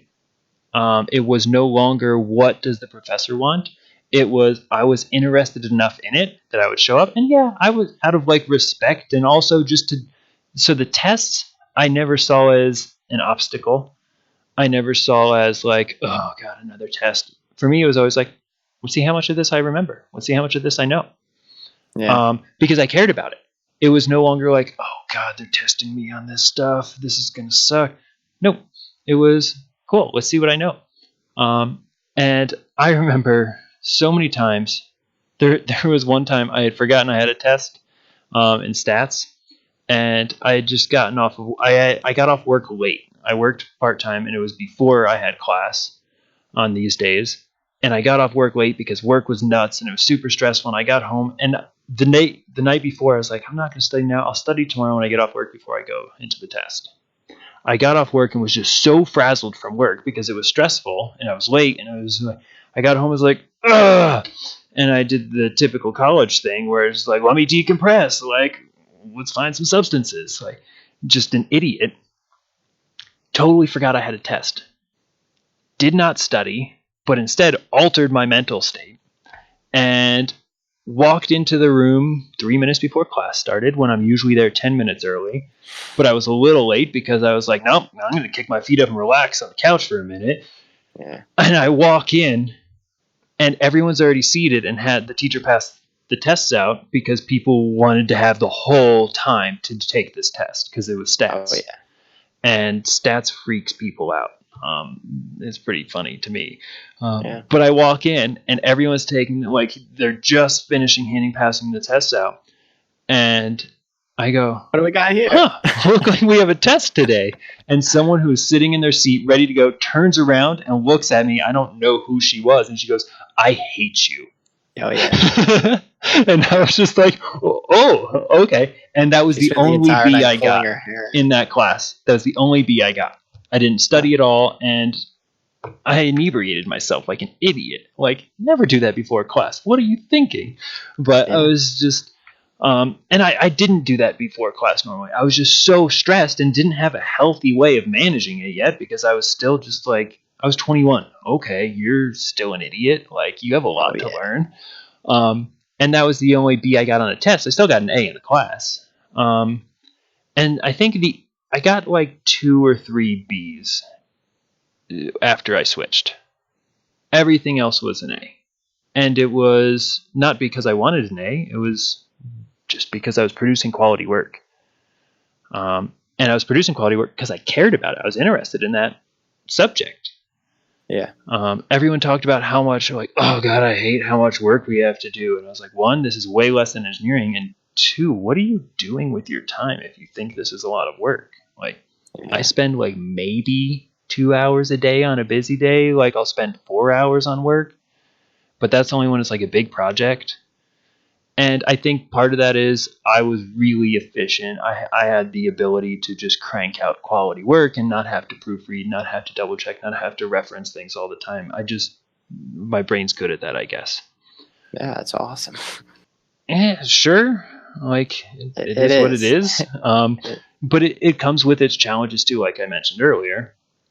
But I didn't go above and beyond in a lot of things, but some of it would be funny because I would go to another class and we would, like, I remember one class we watched this video, and at the end of the video the professor asked, like, so has anyone heard of anything like that before? And I raised my hand, like, really, where? I'm like, I've actually seen this exact video. And they're like, what, where? And I was like, just internet, like, just searching things. And they're like, what were you searching for? I was like, just stuff related to this. Like, You I don't don't want know, to I look down like that this rabbit stuff. hole. Yeah, I was like, when everyone's out socializing, doing the college party thing, I was like watching TED Talks or like exploring like down the YouTube rabbit holes of psychology. And I always pulled up, like, I still do this. Like, since Shelly's in school, she has access to like scholarly databases without having to pay for articles. And I use that to just like look up scholarly articles and journals and peer reviewed stuff just on things I'm interested about. I don't trust Facebook or social media for sources of information. Google is full of people who are trying to get their things bumped up to the top. That is like, I'm going to go look at peer reviewed stuff.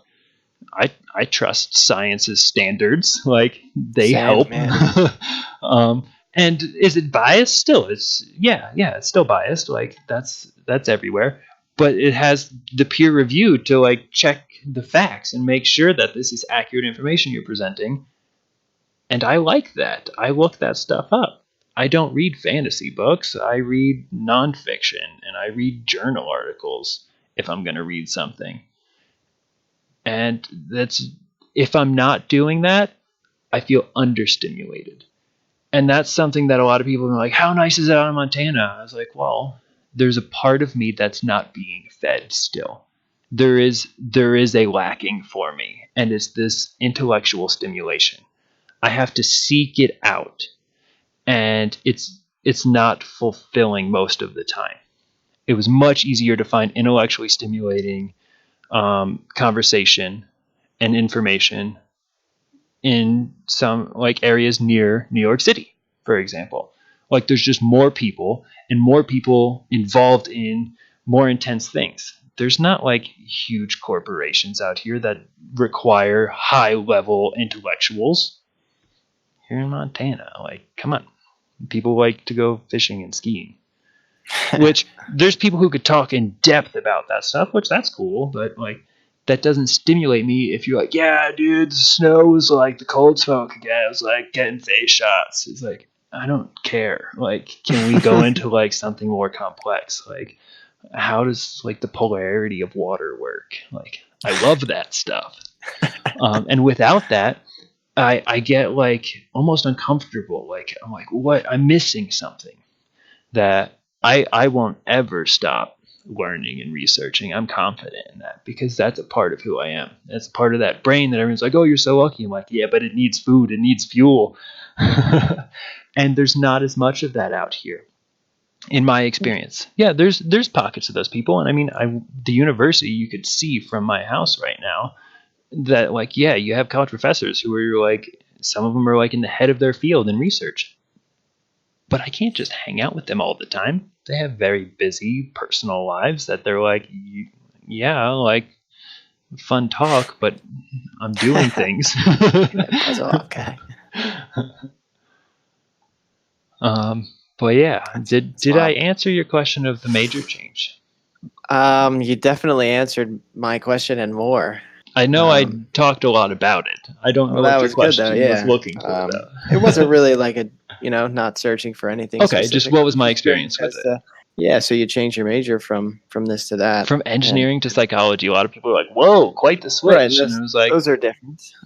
"Yeah, it's But clearly, it was the right choice because of where you are for today. me But that it's was a good choice, I do believe." yeah, Yeah. yeah, And it put me on this path to where I am today. I was thinking about it not too long ago. There was a time when I was on my way out of town for like spring break or something. I was going like camping for a long weekend or something my freshman year. And I had put a bunch of job applications in places. And one of like a bunch of them were for like engineering type jobs because I was going to school for engineering at the time. And one of them had called me back while I was on the trip. And I was out of cell range and didn't get it. And then like called them back later and they're like, "Oh, sorry, we filled that position because we never heard from you." And I was like, "Oh, okay, whatever." And then like I found another job like shortly after, but it was like delivering flowers. It wasn't engineering. And I thought about it. I was like, I wonder how different everything would have been for me had I gotten into the engineering field and engineering world because they wanted me doing like they had seen on my resume that I had taken CAD and it was for like cutting stone like for countertops and for big walkways and things like that, and they wanted someone who could work the computer end of that to like do the yeah, computer work so that these big saws and lasers and things could cut the stone to these precise standards. And they were super excited, like, yeah, we saw you had CAD on your resume, we'd really like to talk to you about your experience with that, and if you're able to like do the computer end of these things, we'd love to have you on board, give us a call back. And I called them back like 5 days later because I didn't get that message. yeah. And by then, there's enough college kids looking for work that they had filled it. And maybe they filled it with an adult. I don't know. But I missed that window. But I've thought about that moment a lot where I'm like, that could have put me on this other path of Oh yeah, staying on the engineer route and not switching and buckling down and getting that hard work done because I was in the field and like found something that would probably have been super fun to do. I was pretty good at using CAD. I like messing around on the computer and being creative with that stuff. It's art that uses math. Like awesome. Like what's more cool than that? Um, but then I switched, and here I am now, where I'm in the process of figuring out how do we fix the all the deficits in the education system that aren't meeting the emotional needs of children. That's like quite a different task at hand. interesting. So is that you would call that your focus right now with work? I'm actually in a transition period right now. Yeah, yeah, yeah. That's what we're doing, closing up this. I was working for a grant this past year, and that Right, and has they didn't get since the grant ended. again. So we're trying to like, well, this program is going to be implemented, just not grant funded anymore. So what do we leave for the next people to come in? Like, what's the 2.0 version of what we just did to help not just the students, but also the whole school district Yeah, to function at a higher, healthier level of meeting staff needs and student needs and community needs? And what does that look like? And what do we need to have for them to hold? And what concepts do we need to use? That is like, it's been a really cool project. Like, but we only have a couple of weeks to iron it all out. And Wow. right now we're just throwing stuff on the table. Like, okay, what is everything we have and what is everything we need? And then we're going to sort it out, organize it. And I'm super excited about it. Yeah, that's awesome. This is something that I'm actually really passionate about. It's like having an effective school system, because I asked this question to a lot of people. It's like, when was the last time that there was a big revamp in the education system in America? Yeah, if that's a question for me, I can't tell you. I know I they don't reformed think things. that they're like, sure, they added the like No Child Left Behind. They've been adding things to it, but Yeah, we've been there's been functioning under like the same structure this whole go at things pretty much. yeah, so there's definitely been some different things that have been going on, Oh, whether most it's definitely. to deal with what you're talking about, like the well-being. I'm not so Yeah, certain. It might just be like academic requirement right. reforms. We're still, Um, the main focus for schools is you are funded based on your standardized test scores. yeah, which is absurd. That's coming at So a let's talk grand about the cost. opportunity to teach somebody who learns differently a different way. I think Right. that's an important conversation to have. And for me, the like, if you were to ask me to like, okay, just give one point, one focal point of the education system, what would you change? Because there's all kinds of stuff, and I think it's really complex. It's not like a cut and dry, simple thing. But if I were to say like, what's the one thing, if I were to boil it down, that I want to see first, I would say stop making everyone get good grades in every subject. that's that is so pointless in my, and like a waste of energy, because some people are not good at math. A lot of people hate math, Yeah, but you're expected to get just an because A in math all I hate, through school. right? I hated it. I really wasn't that good at it. I use math every single day in my life for work, let alone just living. Sure, and you If can, I had the people choice need to just be basic like, nah, math I'm not going skills. to focus on that. I'm going to focus on gym and social studies, I would have. And I would have completely left myself in a huge hole and probably would not be qualified for what I'm doing. Sure, but you might be more qualified for something that you had natural tendencies for. It Certainly. is my argument behind it, is like, you have these people who, do I think everyone should have basic math skills? Yes, definitely. But Yeah, do so I maybe think it's a you need to be conversation of when learning should that them at start? the elementary school level? No, it's not important for you when you're in like fifth grade to be doing long division. That doesn't matter at that age. If you get to Yeah, I agree like, with that. I think everyone should have like an eighth grade level understanding of things by the time they graduate high school. But I don't think everyone needs to have a 12th grade level understanding of everything by the time they graduate high school, because you have those kids who ask the teacher, like, when am I going to use this? And they're like, well, Sure, but so what are you going I to don't fill know that if you void will. with? So let's say you Um, have an 8th grade level but a 12th grade schooling career. mhm. But What are you going to do at so, that time? Are they going to have like some 8 but some 16? exactly. Okay, You have them capitalize on their strengths. gotcha.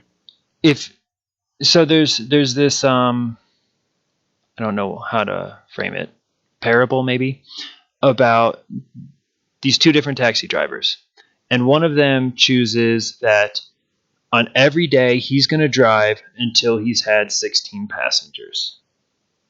And on Monday, it takes him 14 hours to get 16 passengers. On Tuesday, it takes him 8. On Wednesday, it takes him 9. On Thursday, it takes him 2 hours because it was just crazy busy. And then on Friday, it takes him 10. So he has like all of these different hour ranges of, he gets 16 passengers and then he's done for the day because he needs 16 a day. And that's how he structures it. And some days he ends up working a ton to meet that. Then you have another taxi driver who, they work Monday and it's really slow, so they go, no, I'm going home. It's too slow. Tuesday they go in and it's crazy busy. They work for 16 hours on Tuesday, but they see one person every 15 minutes. They just met 50 something people or whatever it is. I could do the math, but that's not the point of it. It's they saw all of these people in one day, and then they go, I don't have to work the rest of the week because I met my weekly quota. So instead of like setting yourself to these standard bars of I'm always going to hit this, it's based on when is it efficient and when is it not. I don't believe it's efficient to have everyone get an A in every class because not everyone's going to use that skill. You have some people who are going to utilize those skills. And is it good for people to be well-rounded? Yeah, you don't want people left behind. And sure, you want people to read and write and be able to do basic math so that they can vote and be a citizen. Guess what? Like the whole voting system, that's a whole nother mess that you could deal with. That's not really tied into if people can read and write, because that's pretty commonplace now. And you'd be like, well, that's because of the education system. Yeah, but it goes way overboard. Because there's people who don't go through the education system that can read and write. That shouldn't be people's argument, in my opinion. And if you have someone who only goes to gym class and that's all they like, no, that's not balanced and that's not efficient. I think everyone should have required physical activity. People freak out about that. Like, but gym class is not fun anymore. Gym class is another class where you have to go and you have to do this thing and it's not fun because I'm always on this team. Or there's a thing called the pacer. I don't know if you're familiar with that. The mile? Nope, the pacer. The pacer mile? I don't. It's No, not. okay. No. It's different. And so there's this timer at this certain interval, and it's for you have to run this distance before it beeps, and then you run back before it beeps again, and then you run back before it beeps again, and then after so many beeps, that interval gets smaller. Yeah, sure. So now, after you ran a whole bunch, now you have to run each of them faster. And then that interval gets smaller. So now you have to run them even faster, but you've just ran like 30 times back and forth. They grade students on how many times they go back and forth if you don't get to the line before it beeps, that's a strike. And I think after 2 strikes, you're done. So you have to be able to run so many times and beat this interval to get an A. And most kids don't. Because yeah, I think that's absurd. I agree. And it's you know like how much better I'm going to be at that than everyone else? So I ran the pacer. Our Frisbee team did the pacer as part of an exercise, like for conditioning. And I, for a while, was the fastest on the team. And when I told some of the students the number I got, they didn't believe it and they were furious. And I was like, I'm a runner, though. I can run. I'm good at running. I'm good at endurance. How long your legs are. I have super long legs. I can close that distance really quick, and I have good endurance, so I can close that distance after running that I got like 100 something is what it converted to. It was like level 13 or 15 or I think it was 13. I beat level 13 where most students make it to like level 4. And a lot of kids don't get good grades in gym class because they can't run the pacer. I'm like, what if that's the type of person who would be good at lifting heavy things?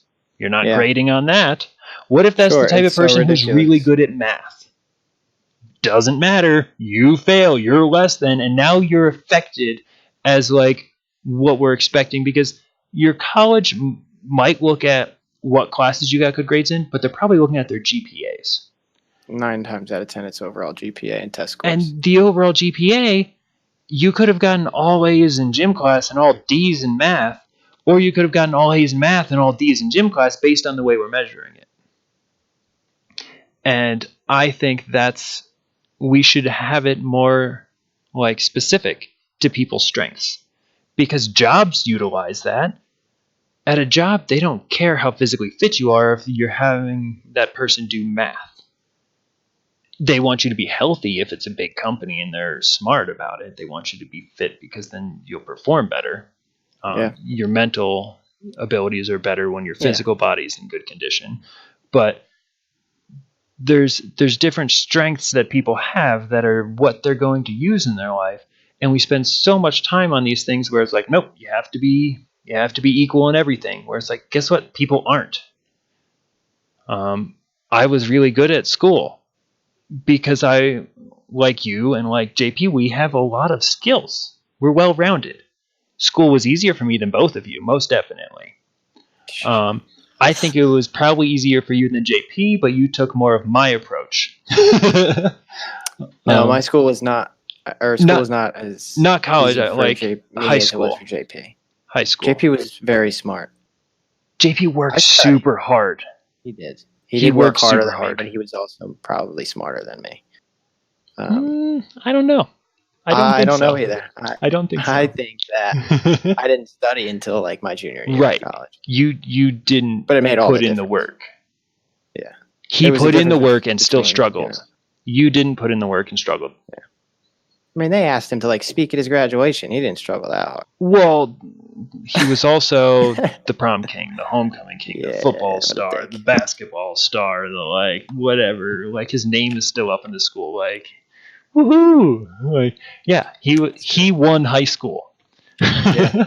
He was like that person from. And if you look at it, that's like 1 out of 400 in his graduating class, or 300, or whatever it would have been. Yeah, But probably if you 3. look at the average graduating class, it's not one person who was the homecoming king, the prom king, the football star, the basketball star, the like student council president or whatever. He wasn't president. I think that was Derek Bonham.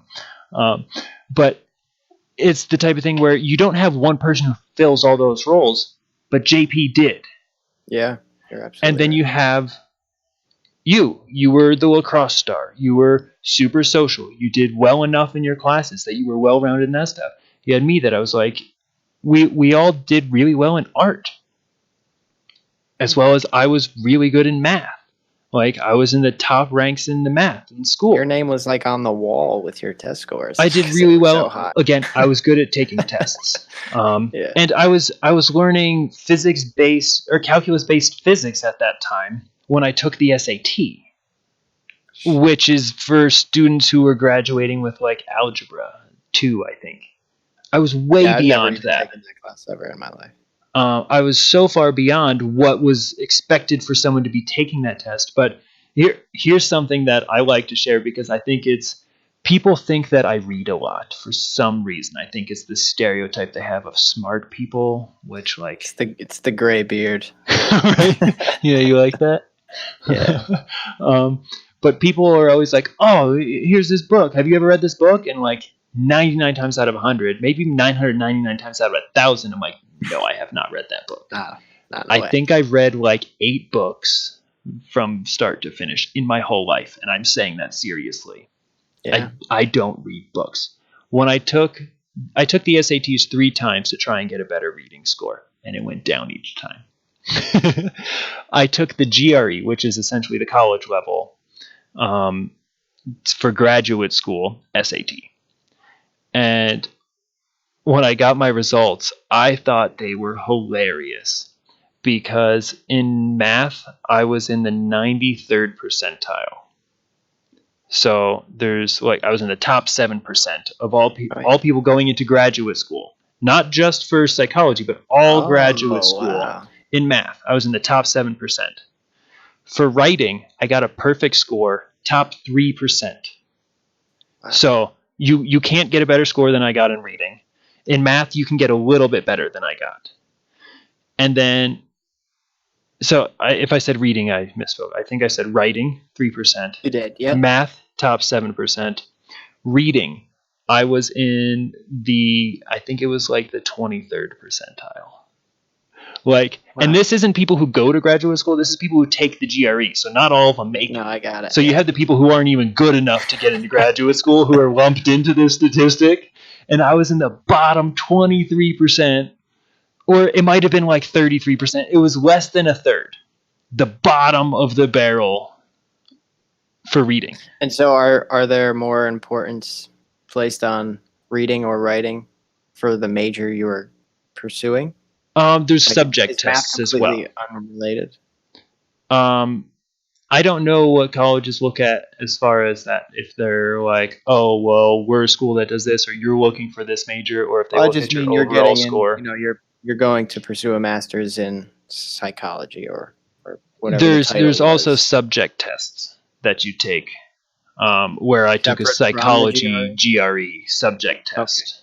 That went over psychology field things. And I didn't do great on that because it was a lot of reading and memorization, which my brain's not good at. I'm good at problem solving and writing.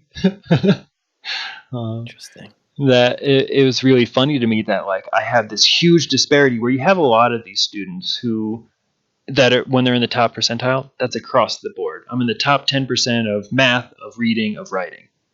And it's because I'm a super good student and I work super hard and I'm smart and that's what I'm going to do.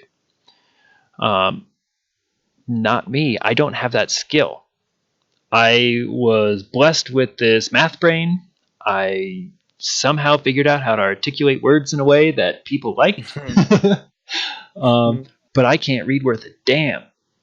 I try, and it is, to me, reading is a chore. That's why the idea of reading a fiction, like, or a There's fantasy no way. novel, like, that sounds miserable. Yeah, there's no way I can do it. Oh my God, why would I put myself through that? For the fun of it? There's no fun in that for me. Oh, well, you just need to find a good story. I'm like, you clearly read differently than I do. That's not how my brain works. Yeah. I can't follow a story when I'm reading it because I'm looking at words and I'm like, wait, what did that say? And then I look at it and I say all those words in my head. I'm like, wait, those didn't go together. And then I look at it and then I'm like, oh, let me start this paragraph over. And that's what reading is for me the whole time. Yeah, same. I know it. We get that I've from read Dad, more by books. the way. I know. I was going to say didn't want to give him the satisfaction. Oh, that's so funny. I've read more books in the past 3 years than I have in my entire life. Awesome. I've listened to more in the past 3 years. That really sounds better than it actually is, because if you were to subtract these 3 years, I probably only read like 8 books. Not even, honestly. So I haven't read that many books, but I'm trying to make myself read books because I do feel that, there are things to take from. I've listened to dozens and dozens of audiobooks and hundreds of lectures. Yeah. I love listening to lectures. Like reading a book. It's a difficult task for us. My brain doesn't process that way. Could I learn to be better at it? Yeah, I'm sure. And because I didn't do it a lot, I'm probably not great at it. Yeah, I agree with that too. But it wasn't a natural ability that I had. And that's part of this curse that I'll talk about that everyone else is like, oh, that's a gift of being really good at things. Guess what? I didn't learn how to get good at things, though. Yeah, I didn't learn how to get good at reading because it was hard. So I was just like, screw that. I'll just do other things. Nah, I can read, whatever. There's enough things I'm good enough at. And people are like, well, how'd you get through college if you can't read? And I was like, I didn't have to. I didn't buy my textbooks my senior year. I didn't have the money. I didn't want to spend the money on something I was going to look at. My junior and senior year, I didn't buy any of the books. I barely bought my books as well. And people were like, how did you pass those classes without the books? It's like, I went to every lecture and I took notes. And if I felt like there was stuff that I was missing, Google's an amazing tool. Sure. Or I would look up research, like journal articles on it. Like you can get a college education at home. You don't need to go to college. Or you go sit in at a university if you live in a college town.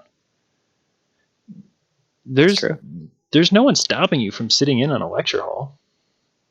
You can go do that. Most people just don't even want to do it when they're paying for it. Yeah, that's right. I know. I'll go do that. That's awesome. But I usually do it at home. I'm still learning. I'm still researching. I'm still educating myself on things. I'm just not getting a degree for it. It's funny the way I just think of the difference between the way that like I solve a problem based on just like how JP would solve a problem. How he just would immediately look it up. He'd figure it out. Like he'll read about it and he'll understand it. Whereas it's like I don't use those resources just because I've never. It's not a skill you developed. Yeah, exactly. It's like he definitely studied a lot. You're right. Yeah, and he developed those study skills because school was hard for him. Series 6, all that shit, and it's like he's had to study, and he's done it his whole life pretty much. But even now, like the way he researches on the way to build things and do all of that, it's like. And he has a skill set now. He has a tool for learning and for researching that I didn't develop because I didn't have to. But that's also because I wasn't trying to expand myself. Yeah. I wasn't trying to be better at it.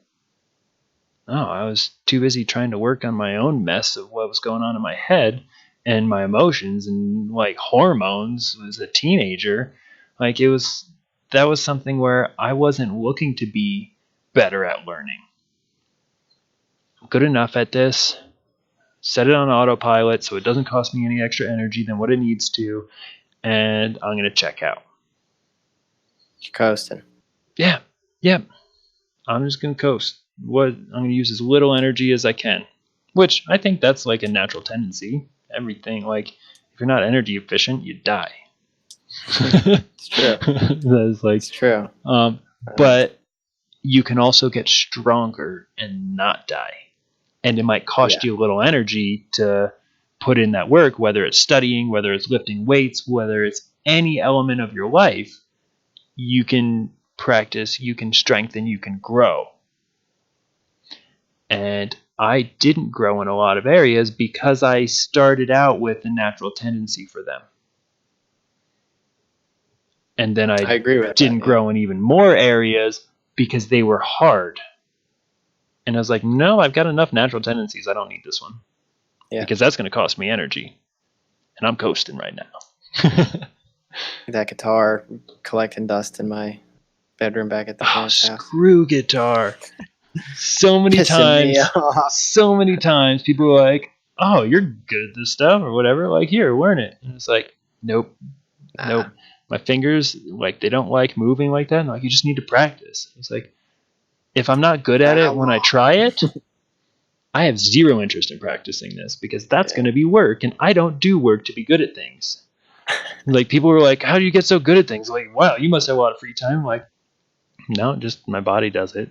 Yeah, what do you mean? It's like, oh, you mean like this? And they're like, oh, you've done that before? I'm like, no, I just watched you do it, and then I tried it. I'm like, screw you, I've been doing this for 4 months. It took me 4 months to figure that out. It's like, wow, you're an idiot. Thanks for showing me. That was easy. Here, can you do this? And they're like, and they get so frustrated. But then it's like, someone hands me a guitar, and I'll just hand it back and be like, no, thanks. I'd rather listen, honestly. Yeah. I'm not good at hand drumming, but like I really like playing hand drums. I had more of a natural ability for it, but I was able to find like didn't have to try, and just like anyone can like, just tap along to the beat of something. But I was able to find like not having to think about it and just like tap into the beat of something. And it's like, oh, nice. This is that being a part of the music thing that everyone loves about being a part of the music. This is awesome. Never got big into it by any means. Probably suck at it compared to anyone who knows what they're doing. Sure. But guitar, nope. Like not even smoke on the water. Yes.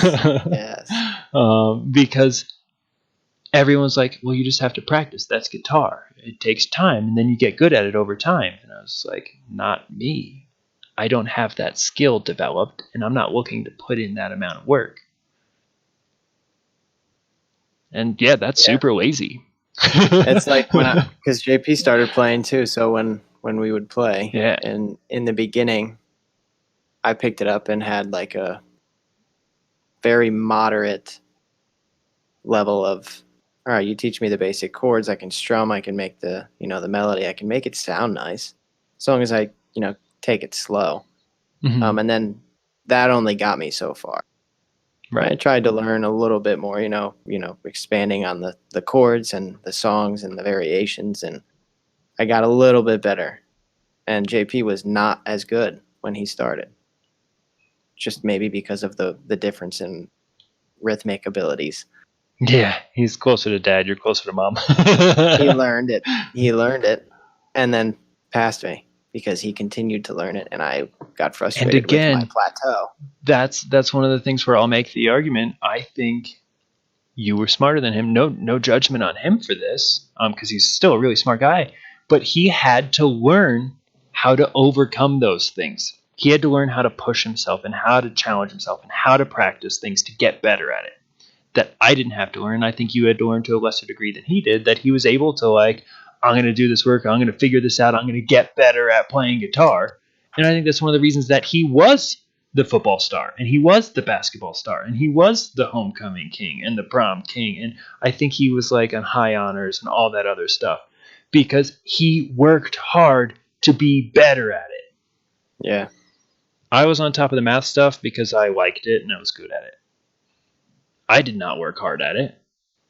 I worked more at it than probably the average person because I liked math. And my friends liked math, so we did that type of stuff together. Most people were like, that's super weird. Why would anyone do that? I mean, I had the same dynamic. It's just we had sports instead of math. That's where the only thing I ever tried in was athletics. And I tried my hardest most of the time. Right, but I think there's a difference between trying your hardest and trying to be the best or trying to be better. I mean, everything I do, I always try to be better. So I think that's just inherent. That comes with. And I think that's part of the philosophies that we were raised with, which I'm very grateful for. I think that's one of the reasons that all of us are really good at stuff. Because we had this mindset of, like, can't do it yet. Yeah, you can. You just haven't yet. Right. And whenever we said, I can't do this, you can. You haven't yet. You can't do it yet. Was always what was thrown at us. And it was so frustrating as a kid. It's like, shut up. I just want you to just validate my struggle. Yes. Yes. I wanted this to be easier. As a matter of fact, I cannot. No, I just tried 4 times and I can't. So I can't. And I'm a kid and let me have this one. Yeah. 4 was enough. But that mentality, I think, allowed each of us to become fairly successful, like well put together, like we're stable, solid people. Do we have our struggles? Sure. Do we have our issues? Sure. Everyone has all of that stuff. But we also have a lot of skills and a lot of ability and a confidence that comes with that. Not arrogance, but just like a comfort of like, I can do stuff. Comfortability with ourselves. I can do something good enough to be able to be better at it, to be able to roll with whoever's doing it. Now, am I going to be able to roll with the... Sorry. No. I was just going to say, am I going to be able to roll with the best of the best? Not in everything, by any means. But I could roll with the average person in most anything because of these, 1, innate abilities, but 2, this mindset of, I can do it. I just need to keep trying. I need to figure it out. We don't give up on things if we find them interesting. I give up on things that are hard a lot. And that's that piece that I'm like, man, I'm upset that I have to overcome this now at this point in my life because I didn't when I was young. Yeah, it depends. Yeah. I just won't get myself into things that I know I'm not going to do. Right. Whether I'm good at it or not, I'm not even going to entertain that. No way, man. Yep. And that's another thing that I'm curious of your experience with this, but I've had so many people tell me like, oh, you should do this or you should be a that because I'm good at things that they want to be good at. I've had so many people tell me I should be a landscaper, I should be an artist, I should be a cook, I should be a hairstylist or whatever. And it's like, just because I can cut someone's hair doesn't mean I give a damn about it. I do that because I'm frugal. I'm good with my hands. Yeah. I'm good with my hands. I have I can navigate physical reality fairly accurately. Yeah. I'm Great coordinated. Coordination. Yeah. Wonderful coordination, and it makes games fun. But I don't care to be a landscaper. That's really hard on your body. It's backbreaking, man. That's not for me. I'm not cut out for that. Can I make a yard look really nice? Yeah. Hell yeah. And we have, we've done that. Right. And that's why people say you should be this. Yeah, because they see me produce quality work. I worked for a lady out here, and she was like, you should be a landscaper. Like, go to school for it, do whatever you need to do, but this is amazing. And I was like, thank you for that huge compliment, but I don't care about landscaping. Yeah. It's a fun thing to do. I'm really appreciative that you paid me for this. Yeah. But every day, all day, have this be that's what I'm doing? Not at all interested. I have so many other things that interest me. Yeah. And people, they want anyone they see good at is something that they maybe admire. Like, you should do that. Like, why should I do anything just because I'm good at it. It's about what you like. You should do what you Right. like. And if I should be what you doing like anything you're I like. terrible at, get better at it or do something else. Like Yeah. Or if focus on you your strength. yeah. Make sure you have some strength in it. If you don't, figure out how to get strength in it or find a different interest that you have more strength in. Like I'm not saying everyone should go, "Oh, follow your dreams even if you suck and you never make it." Like not really the message I was trying to send. But like find your strengths instead of only doing Dwelling. what you're good at. Hmm. Do what you love too and get good at what you love. And that ties back into what I was saying about like the school system is like you shouldn't have to be good at everything. There should be some benchmarks, but some people aren't as good at stuff and that's fine. Like Yeah, I you definitely agree can't with that. take away all of the tiers of the workforce. You have to have people on the bottom to then stack people up and make that pyramid of like someone's on the top. Otherwise, the whole structure disappears. You have to have people that are working these like menial jobs. You have to have people that are cashiers or in New Jersey pumping your gas, like and people flipping burgers when you go out to eat at a restaurant. Like you have to have those jobs and those people don't need to have amazing grades in every area. That's not efficient in my mind. No, I, And I agree with you. the reason that I think it's imperative that we make adjustments on that is it's been tied in with people's self-esteem and self-worth, their identity and their Sure. image of who they are, where it's like, no, I'm a failure because I got a lot of F's and I got detentions and my parents were mad at me and yelled at me because I wasn't good enough. And it's like, so what? You weren't good at math. That shouldn't mean you're a bad person, but that message is getting sent. So, sure, we could leave the education system the same as long as we have everyone parenting in a different way and teachers presenting the information in a different way. And that seems harder to me because people don't want to admit that they're screwing up their kids Yeah, you or can't that even they're screwed start. up themselves. Guess Maybe. what? Yeah. You are just like Oh me and yeah. just like everyone else because you're a person, especially in our culture today. You've got baggage, you've got issues. And Yeah, if I'm you not tell me you sure don't, what the that's part of your solution can issue. be You're not for sure what?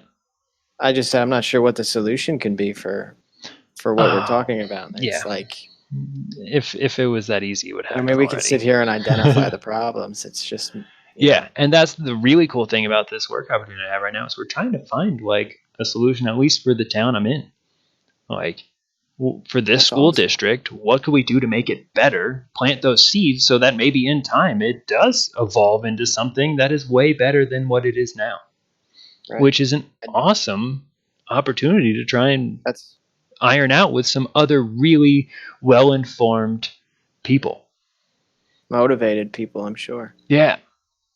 Yeah. And sure, motivated for different reasons and at Yeah. different levels. I'm super motivated about a reform of the education system. And this is like, I see this as like an in, like, yes. And some of them see it as like, well, I want to leave my mark of this job because it meant a lot to me.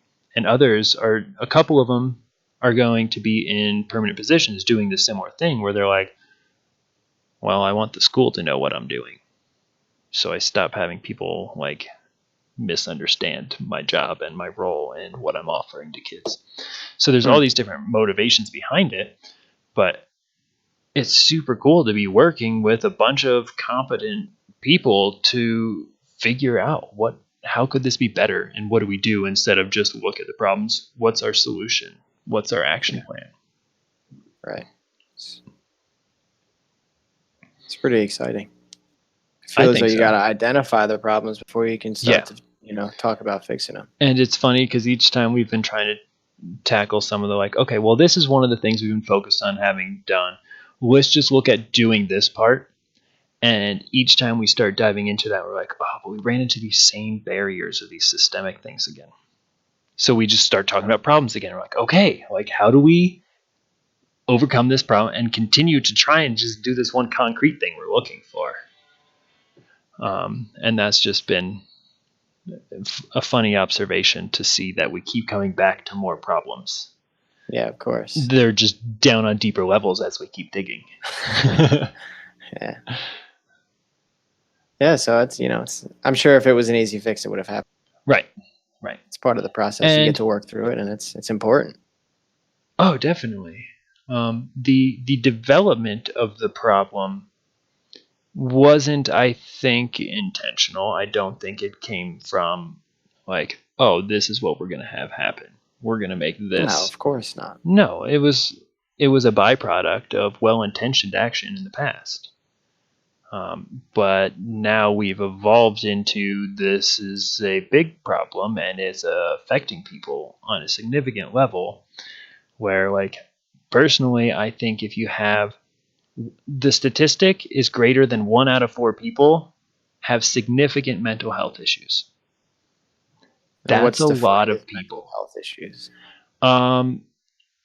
Mental health disorders, as defined by the DSM, the Diagnostic Statistic Manual, that your functioning is impaired due to this disorder, whether it's anxiety or depression or self-esteem or anger or substance use or whatever it is, you have something in your way of being that is not serving you. It's impeding your functioning. Thing, or is it like, in a moment that can come and go? Oh, like in your everyday life. And some of the different disorders and whatnot, depending how you label them, like they impact you in like waves of like right now I'm being impacted, but in a little bit, like it doesn't bother me as much, and you like cycle through it. But it's not like, oh, when I'm in this type of stressful situation, I had like my functioning was impaired, but now I'm back to my normal baseline and I'm always here. That's not a mental health struggle in these standards, but it's like, I know I have them. Yeah, I avoid stuff. Sure, but I think to an extent, though, we all do, right? We all do what? We all go through those things. Like situations will make me angry, and then I will, become annoyed and then depressed about the way things turned out, and then I'll, be okay. Sure. And then sure. right. And so, but it's all about maintaining like this, where other people are going like this. Right. And it's more severe, and they get outside of this bound of healthy functioning. Sure. Everyone has ups and downs. Everyone has anger, depression, like sadness, not depression. Sadness, frustration, sorrow, like whatever. We all experience those different things. Anxiety is not a bad thing. You should have some level of anxiety if you're in an unsafe circumstance. It's a safety mechanism. It's the stress response. It helps you. But if you have that turned on too intense that it doesn't meet where like that circumstance requires, then it's an impediment to your functioning. And then there's people who have it turned on all the time who are now worrying all the time. They're never being present. They're never relaxed. Their stress response is constantly on. You're seeing all these like chronic health issues and cardiovascular disease, #1 killer in America. Guess what? That's a stress-related illness. Let's just ignore that big thing that like more people are dying in America from stress than anything else. And it's like, but that's not important because that's because you just need to work harder. It's like, what? What? Jesus, yeah. Just suck it up. Just like, just cut it out. Just get better. It's like, that's not how this works. And I feel like people are like so afraid of facing their own issues that they're just like, well, those people just need to figure it out. I'm fine. Like, look at me. And it's like, you're not fine though. Like, you're holding it together well enough, but like you went to the bar 4 times this week and it's Thursday. Yeah. That's like, just because you cope with your issues doesn't mean you don't have issues. Sure. And it doesn't mean that your coping strategies are healthy strategies. And I think that a lot of these issues, primarily they stem out of like your home environment. You But think so? I Nature do versus think, nurture. um, I think the nurture piece is a huge, huge, huge primary component. Nature affects it. Yeah, your genes and all that. Your like hereditary stuff that comes without any choice. We both have gray hair, and I'm pretty sure that's hereditary. I don't think it's because we've had more stress than the average person. I like to tell people each time I had a stressful situation like anyone else did, if I made a wise decision, I got one of these. So I'm Yeah, just very I always wise. say that. I always say that. I'm just But very wise. yeah, mom and dad both started getting gray hair in high school. We inherited that. I Yeah. believe that's part of that nature piece.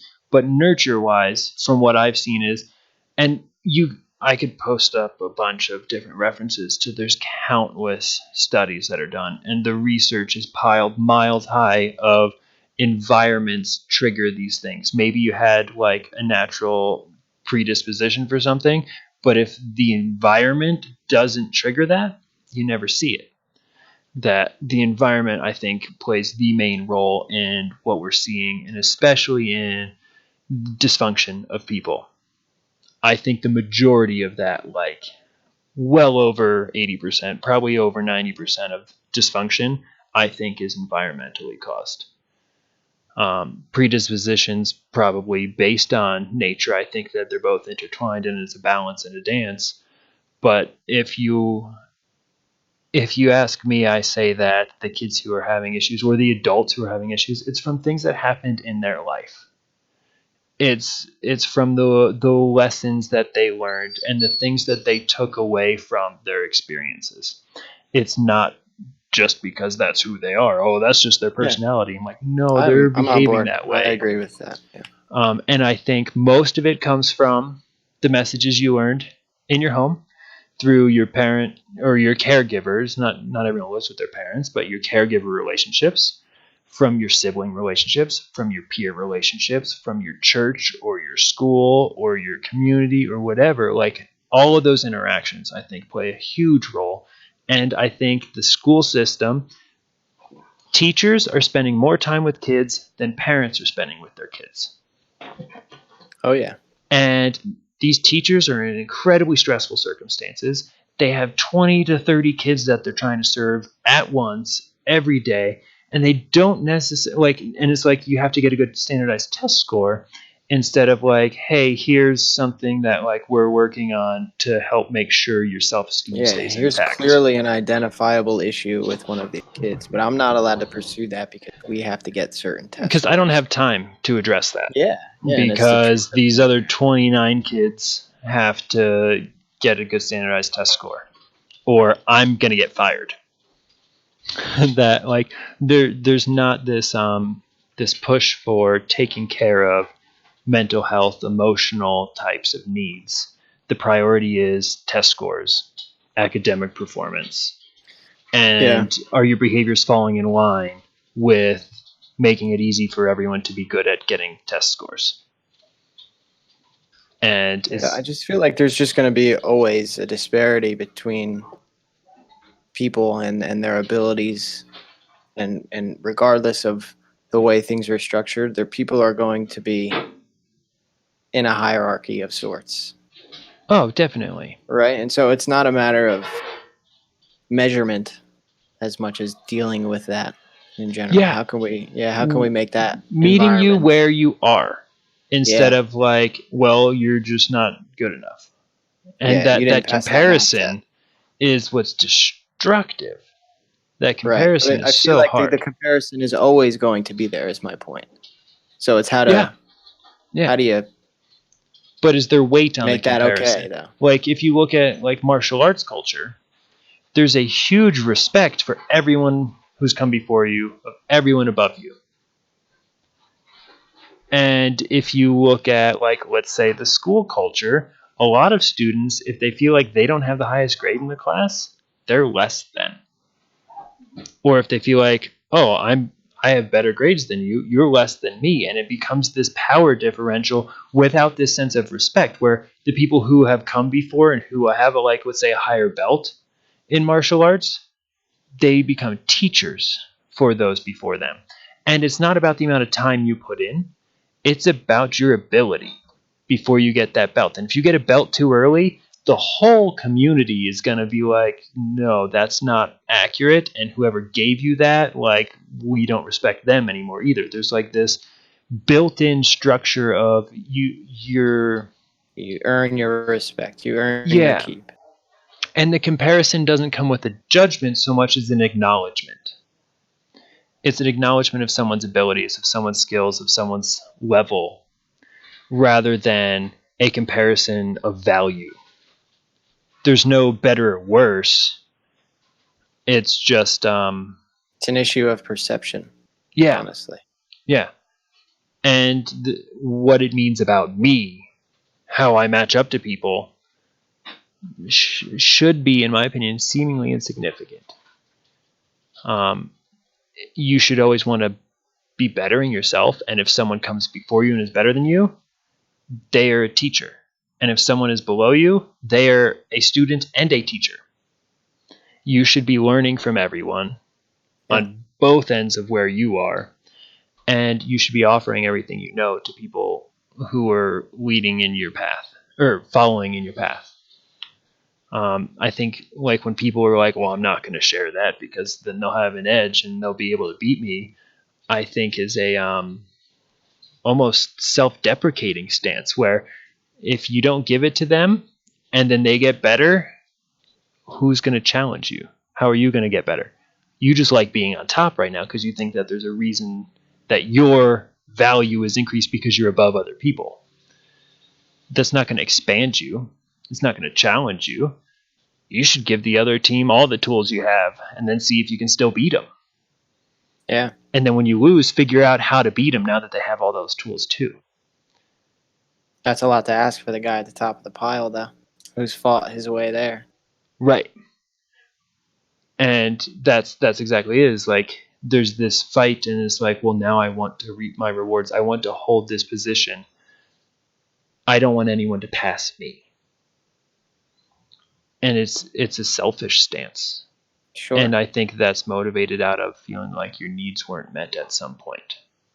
If you're confident that other people are going to take care of you, you're all going to be just doing what you can to be the best version of yourself and be okay with whatever that is at the time. And if someone passes you, you're going to be happy for them. And then you're going to figure out how to pass them again, and you'll have to get better to do that, but you won't be upset that it happened. Because you don't lose anything when someone passes you. You gain something. You gain an opportunity to grow even more. Yeah. Let's say you take, I don't know enough famous athletes, but Wayne Gretzky back in the day of his prime, and you stuck him with like some high school team in podunk nowhere to play hockey. He would always destroy them. Always. And he wouldn't get much better, if at all. But if you take someone and you place them with a bunch of the top tier of what they're doing, they're going to get better. Yeah. And that's growth. That's expansion. That's like the natural evolution of anything is because it has a reason to get better. If no one's better than you, what's your reason to get better? You're going to want to stay the same or even do less because that's not energy efficient. Yeah. What's it all been worth, though, if you get up there just to get past? What are you trying to get up there for anyway? That's my question. What's at the top? What is the top? There's nothing at the top, and the top's always moving, and that's the thing that I think So people it's are just chasing. It's just a constant fight to Yeah. not be at the bottom. Yeah, I don't think you should be content at the bottom. You'll get crushed. You'll be recycled. You should strive to be better. You should be striving for more and expansion. And again, these are my opinions on things. Just, But that to get to the top shouldn't be the end goal. Maintenance of that could be cool. But maintenance is going to take work. And you're going to have to get better. Because someone's going to come along who's just as good or better than you. Nope. Nobody in history of everything that I know of has always been on top. Someone comes and they're better. because they learned from what you did, but they improved on it. Yeah. I And just think it's a nice idea that you don't have to do it alone. yeah, You could do it with other people. right. Let's build each other up and let's all get to the top together. Let's share this. Let's share the top. Yeah. That's to me what, that is worth fighting for. I'll get to the top and, share it with the people I care about. Mm-hmm. But I don't want to fight the fight just to be up there. Right. And then so there's both sides of like this is something I've been thinking about a lot, the Democratic Party or Liberal Party, whatever you're conservatives, Republicans, whatever you want to call them. But you have those two sides, red versus blue. And the red side is making the argument like, I worked hard. I want to keep this and share it with those that I care about around me. And I don't want someone taking advantage of they didn't do any work, but they're reaping the benefits of my hard work. Justified point. I agree with that.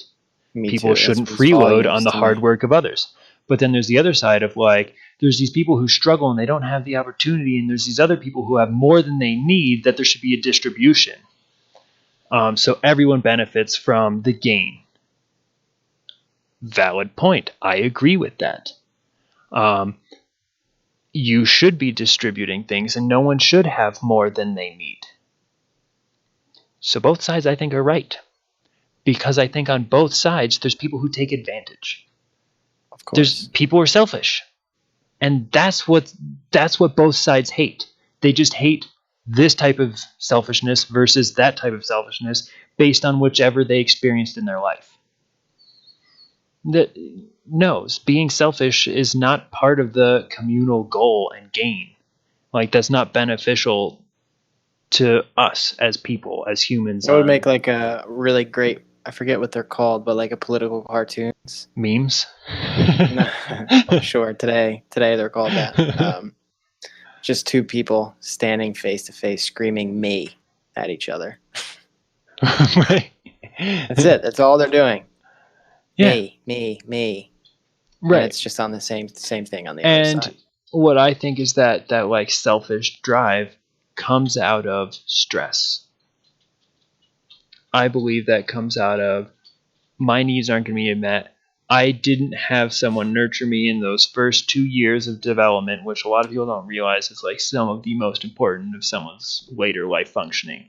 If you were neglected between age 0 and 2, you're not going to form as many trusting, deep bonding relationships with people. You're going to use people for things. You're not going to rely on anyone for anything. They're just going to be a means of you Means gaining to an something. end. And Yeah. those become those selfish people where it's like we're breeding this out of us trying to not have this thing, and that thing we hate the most comes from the argument both sides are making, whereas Oh like boy. if everyone's like trying to take away from, like, you have the blue side trying to take away the resources of the red side, and then you have the red side trying to keep the resources from the blue side. Both of those types of mindsets lead to people who are selfish, who are the cause of The both sides problem. trying to do what Yeah. they're doing. That's right. That is like, how do you break that cycle? And it's you raise people in a healthy fashion. Like, thank you, mom and dad. Did you make mistakes? A ton of them, because that's part of it. But did you do a better job than most? I would say, yeah. Yeah, hell yeah. I think we turned out all right, all things considered. And there's a thing known as ACEs, your adverse childhood experiences. I had 0. Um, that's not the common response for people, because it's like things like divorce, or did you know you had food, or were you safe at home, or was there a big death in your immediate family, like all these things. 0. I had 0 like labeled as adverse childhood experiences, which are things that are known to be correlated with behavioral struggles, intellectual struggles, social struggles, like the problems people face in life. A lot of, and again, this goes back to that the nature as like the root of some of these issues and how people are, is there's a strong correlation with the number of adverse childhood experiences you have is correlated with how you perform as an adult and how you function in life. Makes perfect sense to me. Yeah, I think most people would agree with Oh, a lot that. of Like, shit happened to you. I'm not surprised that right. you act a little bit And then differently. there's these comments that people make that I'm like, wow, that's so insensitive for you to say. But it's like someone's acting funny and like getting all pissed off about something, and then somebody like, man, your dad didn't hug you enough. And like they say it as like an insult when it's like, that's probably true. And now you're insulting them for that. That's low. You cut out there at the only part that was Oh, like I didn't um, get the the so meat. there's the I've seen it happen like in social interactions, at like sporting events, or I've seen people in video games, like, or on the internet, like in arguments. Whenever there's like some type of argument, you have someone who like throws a fit. A lot of times I've heard things like, "Oh, you needed more hugs as a child," or like, "Daddy didn't give you enough hugs," or things like Uh, that, and like as an insult. right. But it's probably Unknowingly, though. true and Right. They super don't know the offensive. psychology. Like that's like a justified insult, but the fact that you're mocking them for that is like really low. That's really insensitive. Um, and it's naive and uneducated, and you're probably Yeah, saying it because you absolutely. wish your dad hugged you more, and it stems out of Right. all this stuff. Like, yeah, look in the If you mirror truly for a minute. understood that sentence, you wouldn't say it. Right. Yeah. It's a very insensitive thing to do, which stems highlights their dysfunction. But that's the type of stuff where that happens. That's a real thing. But do you need to have both parents without ever getting a divorce to be healthy? No. You could have your parents never be divorced, but if they argue all the time and fight all the time and neglect you because they're too busy screaming at each other from financial stress or whatever baggage they brought into the relationship, that's more harmful than parents who get divorced but like are nurturing. Yeah, sure. That so you could have all these things that's like, well, I had this, this, and this. It's like, but what did that really look like? Where I had zero aces, I had zero adverse childhood experiences based on this this assessment or whatever. I can't think of the name for it, but that doesn't mean I didn't have struggles, and that doesn't mean I didn't face different types of adversity.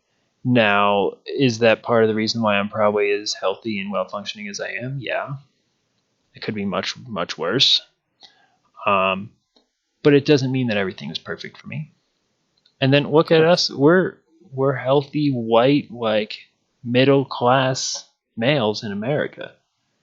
We got some privilege there. Like we have it. We We are the enemy right now. right.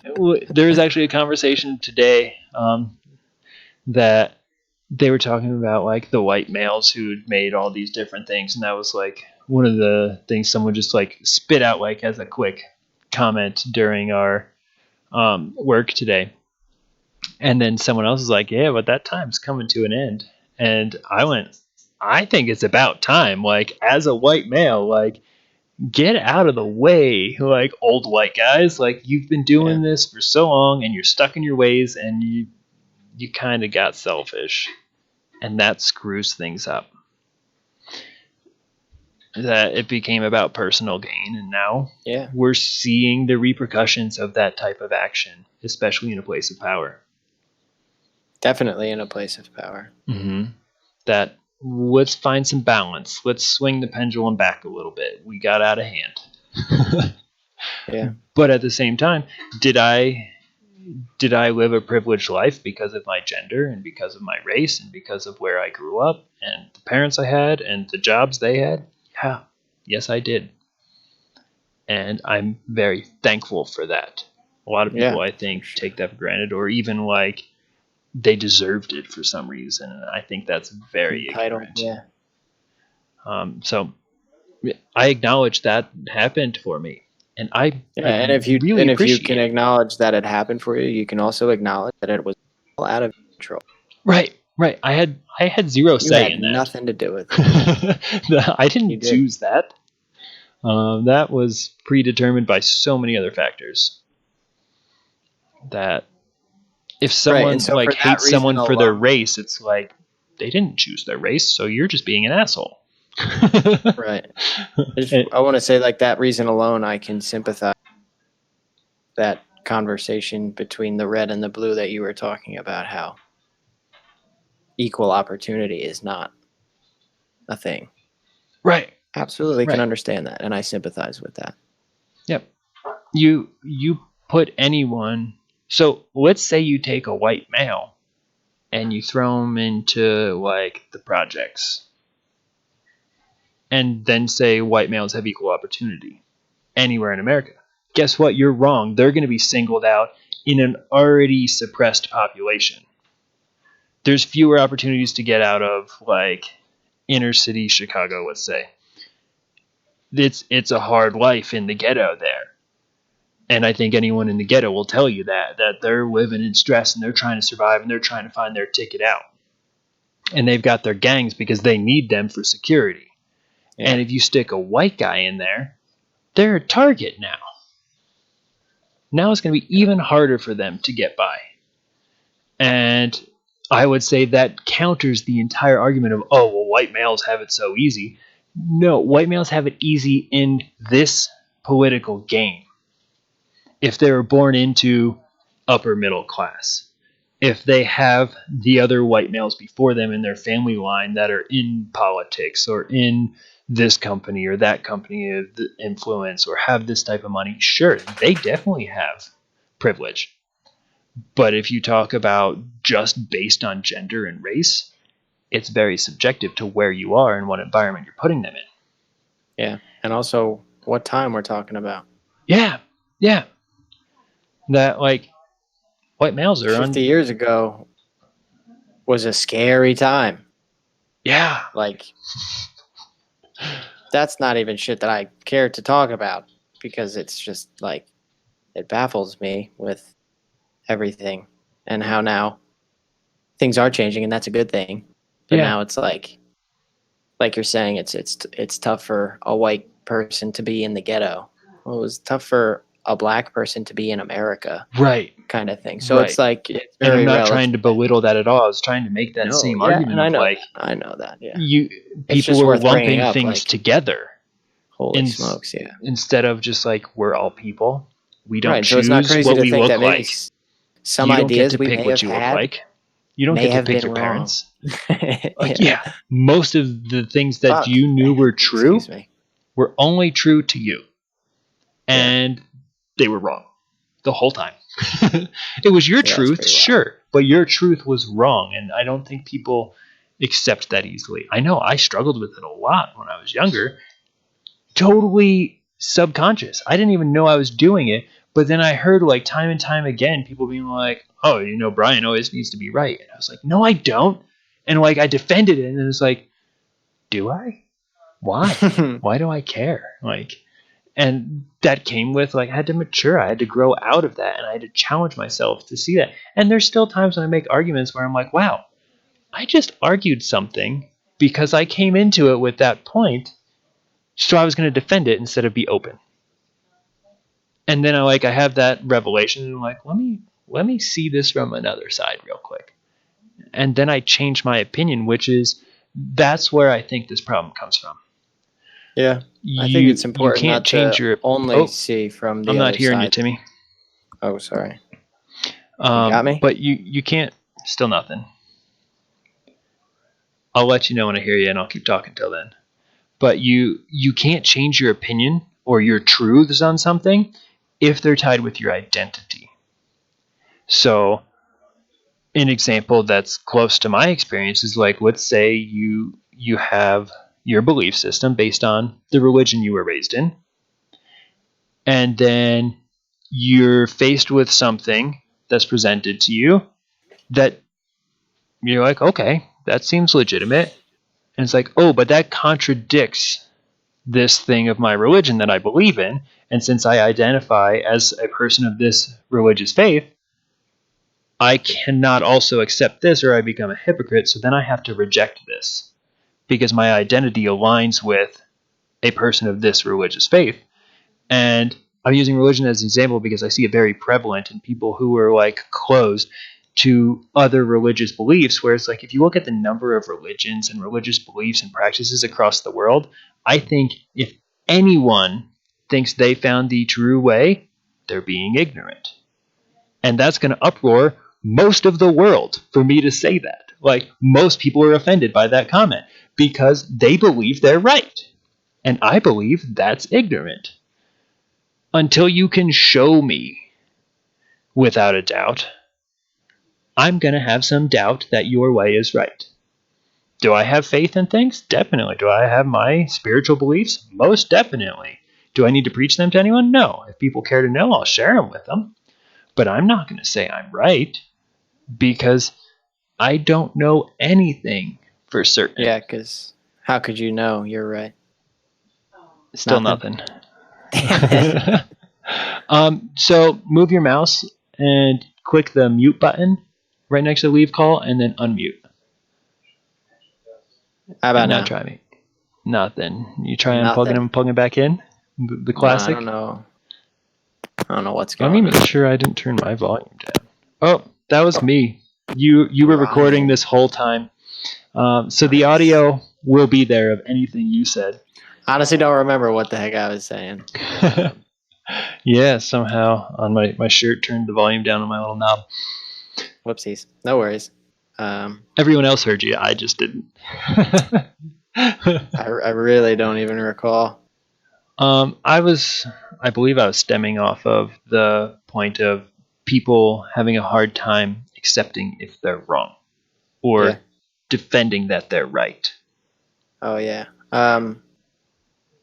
Right. So before you had said that, I was going to make the point that it's very good idea to hear, opposition or an alternative viewpoints. But the reason you believe in something shouldn't just disappear because you hear other things.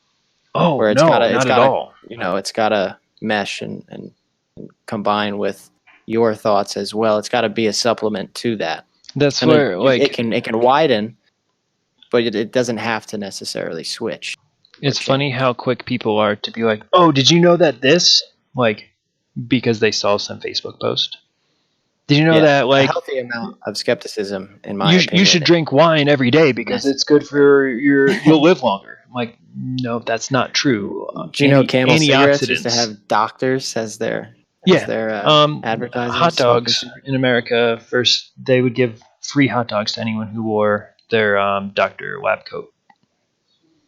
That was how they started getting people to eat those weird tubes of meat. Doctors literally would smoke cigarettes on the ads and say it's doctor recommended cigarettes.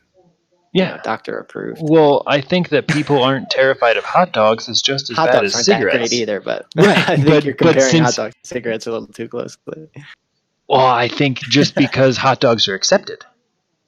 People I want my hot dogs on the 4th of July, so I'm going to ignore the fact that they're just as bad for me. Yeah, but you could tie any fast because it's harder to correlate cancer. Chicken nugget, the hell is that? Terrible. Yeah. That's what that is. Oh, yeah. But people like them, so they're not looking into the facts.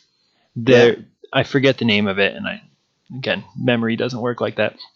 But there's this tendency that people have that, again, maybe I'll keep throwing all these links up here in the corner when we're done, of referencing these different research articles that show people have a tendency to seek out information that supports their beliefs. Oh, well, but of course. And if you were given a totally equal 2-part set of information, you're going to remember the things that supported what you already believed. And you're going to ignore the things that didn't. And we want to be right. We want more things that support us. But like you were saying, I totally agree, is you should take in new information. And if it's oppositional, you should not avoid it. And if it's oppositional, you should not automatically accept it either. You should use it to challenge your beliefs and then determine, am I going to hold true to my beliefs now that I have this oppositional information? Did it strengthen my beliefs? Or did it weaken them? And now maybe I will sway a little, or I'll be a little more open and unsure. Or am I even more sure now because that was the best argument they had and I found a million holes in it? So you have to constantly question yourself. And I have reached a point that a lot of people, I think, find almost like definitely confusing. Some people find it troubling. Some people think it's very nutty. I have little to no confidence in my understanding of life at all. Right, and you find it comical. And like, I'm serious in that comment. That's a crazy statement. I understand that. But like, does anybody though? Really? that's my point. That's my exact point of holding this stance. It's like, I haven't met anyone who was able to give me a good enough answer where I could take what they said to be my faith. Like, no, this thing is a trip. Like, Yeah. I've had too many weird experiences, and again, I didn't pick this that I know of. I didn't go, I'm going to come in as Brian, as a human, and live a human experience. Nope, just kind of found myself in it. This is happening, and every day it's happening consistently. But I don't know what it is, or if it's going to be here in like a blink of an eye, or the Thanos snap of his fingers, and I'm gone. Like, what is happening? No idea. And therefore, I have little confidence in big picture things. I will say science has done a really good job of identifying consistencies in It's a very non-controversial way to put it. In physical world things, like the three dimensions in chemistry, in biology, in physics. Like, gravity, yeah, is it a theory of gravity? Sure. But if you jump off of something, you're going to fall. We've tested that. And there's math behind it, and there's measurements that show it. But then there's also, science has done plenty of data collection of human interactions and how people interact with each other and what leads to this and to that. And there's a lot of consistencies that people have a fairly good understanding of. I put weight to that. Things that are measured and proven over time. And that's another thing. The word proven, when I say it from a statistical stance of, it means we're this % confident that it's not due to something else. It does not mean this is truth. It's, we're pretty sure. And whenever anyone's like, well, science proved this, I'm like, science believes that. Correlation is not causation. No, but you can also prove causation. Yeah. But no, the correlation and causation mix up that people falsely assume drives me nuts. Same thing with like any statistic can be skewed if you don't ask the right questions. Yeah, you need to know. And if it's not framed in like what window, what's the scale of this graph? Statistics are, you can make it look like anything you want. I have a problem with statistics. Same. I don't really trust any statistics. I have a problem with the way people present statistics. I love statistics, but the way they're used and presented, they're fascinating but useless. Incredibly malicious. They have an amazing application, just rarely used for that. It's used for manipulating people, mostly for personal gain. That's unethical, if you ask me. Yeah, I'd agree with that. And almost 100%, I would say, of advertisements utilize that stuff. They manipulate people in their favor. Of course. And I don't see a way of making that go away until people's priorities change. If our priorities aren't about consuming these products, what reason do we have to stop them from manipulating us? And until people are well educated, they're not going to know, like you and I know, that like those statistics are skewed and misleading. Yeah, people just don't know. They won't ask the questions because why would somebody be giving me information other than what I need? Kind of thing. Right. Because the people who are failing supposed to be to recognize that they have an ulterior motive. Yeah, of course they do. Everybody has their agenda. Right. But if you're so focused with yourself, you think that what they're doing is about you. Yeah. Literally nothing anyone does is about you. Everyone's looking out for number one. Even if they're saying it's about you. Well, I did that because I wanted you to be happy, or because you said that. You did it based on you, though. Everything we do is all about us. That's not going to go away. But what we choose to do with that can be altruistic, I believe. I just think it is a hard road to get to because you have to overcome all of your baggage and your darkness and admit your faults and recognize where you really are, not where you present to be. And that is a really hard journey. I won't say that I'm there yet. Oh shit. Working on it. Right? Right? I haven't met anyone who is. I've met people who are further along than I am, but I haven't met anyone that I'm like, wow, that's what an enlightened person is. That's Buddha. That's Jesus. I met them. I haven't. I can't say that. Yeah. I'm striving to be more like that. I have a long way to go. I recognize that too. But I also recognize I'm doing it about me. I am motivated by myself, by my experience, by my wants and needs and pleasures and displeasures.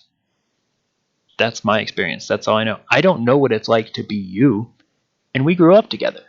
We have the same parents. We lived a very similar life. And I have no idea what it's like to be you. Nope.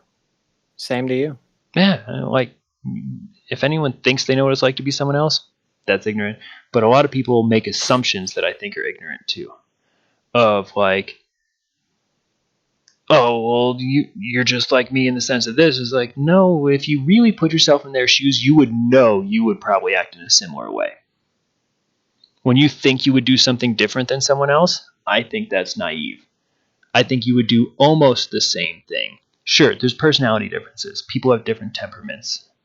But if you go through the exact same thing as someone else, you're going to do almost the exact same thing as them because it probably seems to be the best option, or they wouldn't do it. Or they were wrong. Oh, they made a mistake.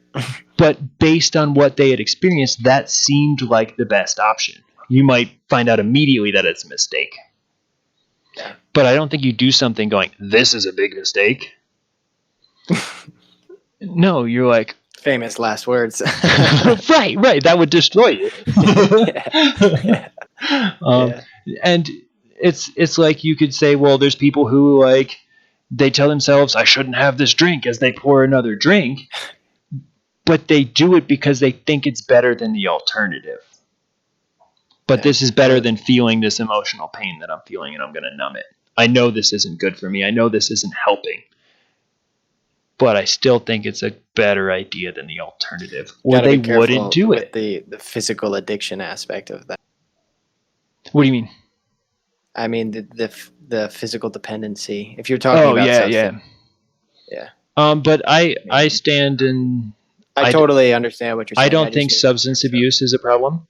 I think substance abuse is an unhealthy answer to a problem. I think there's always something underlying substance abuse where I will definitely say I have an addictive personality. I have addictive tendencies. I can very easily abuse things, do too much of stuff that it's impeding my normal functioning. Nicotine, an evil mistress. Like, holy crap, that is some of the like hardest stuff for me to walk away from and get out of my system. Yeah. Should have never tried chewing tobacco in high school. That was stupid. But it was a culture I lived in. That's what everyone around me was doing. Saw mom and dad doing it as much as they tried to hide it from me because they couldn't quit it probably. Yeah, see, there you go. And have I done it in a while? No, I haven't. But I love making the joke. Quitting nicotine is the easiest thing ever. So I've done it 10 times in one day. Yeah. To highlight how difficult it is. Terribly difficult thing to do. Yeah. It is incredibly. And then physical dependency. You tell people to give up caffeine. If you told America no more coffee, they would outrage. They would riots.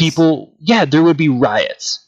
There would be deaths. Caffeine and nicotine are chemically addicting. Your body likes them and wants you to get that, and it makes you feel like shit until you go get that. Give me that stuff. Where is that? You had a source for that. Go find it again because we don't feel good without it. That's easier than the system we had. Is that something that you should be aware of? Yes. And I will say, it's like I had someone asking me because her boyfriend smoked cigarettes like a chimney. It was an unhealthy habit. Not just because cigarettes are unhealthy, because of the amount he did it.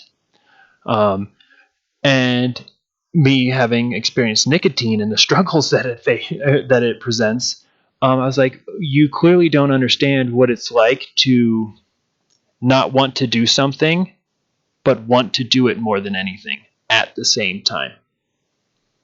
I don't want any more of this tobacco because I know it's bad for my health, but I want some of that tobacco and I want it right now because it's going to feel so good. It's going to give me that, oh, finally. And I can't even imagine what it would be like to experience something like opiates. Yeah. Like the next level of that? No way. And I have heard reports of people saying it was easier to quit using opiates than it was to quit tobacco. Some people have said that. That's their experience and that's their truth. I don't need to ever find out.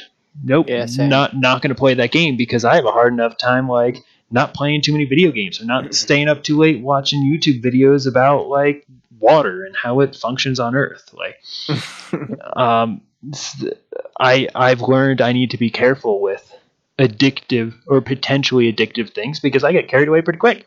So I've avoided a lot of chemically addictive things because one, I don't need that in my life. I feel good enough that it's not like, well, where's a painkiller of an opiate or where's a pick me up of like a stimulant.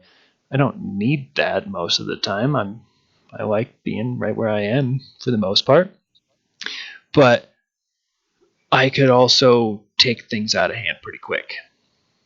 And I'd say that comes back to the inherence of that nature. I think that's hereditary. Yeah.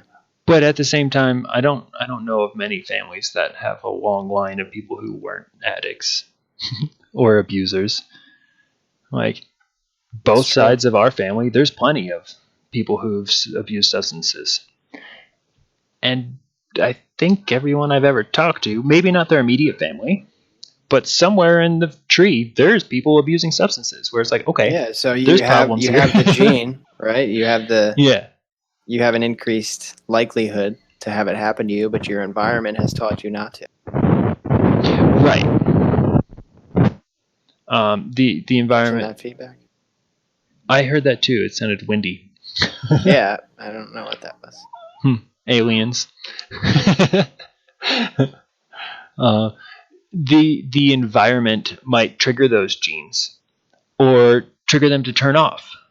And you learn to not act on them or to act on them, depending. And it's the nature nurture. It's both. Like everything in life, whenever people are like, I wonder if it's this or if it's that, 9 times out of 10, I'm like, it's probably both. And it depends which one is more based on circumstances. Thanks for the most vague answer ever. But right. No, but I'm totally in agreement. People hate that. It's like, well, that doesn't give me a clear cut answer. I'm like, yeah, because it's not clear cut. There is none. Yeah. Part of open your mind a little and try and understand the situation. Right. Like open your mind. Look at this from more than your perspective. Yeah. Look at this from more than what you're bringing to the table. Yeah. And when you do that, you find out that usually both sides are right.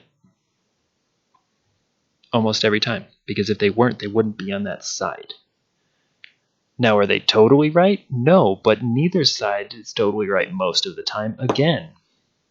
Yeah, and there's also it's about a middle ground. Mind, as opposed to speaking like if they're right morally or not ethically or not. Those can be separated. I mean, not that I have any right to discuss this based on experiences because I wasn't even alive during, but like look at World War II. You had an entire culture and population that believed they were doing the right thing. And if I stop right there, which side am I talking about? Yeah.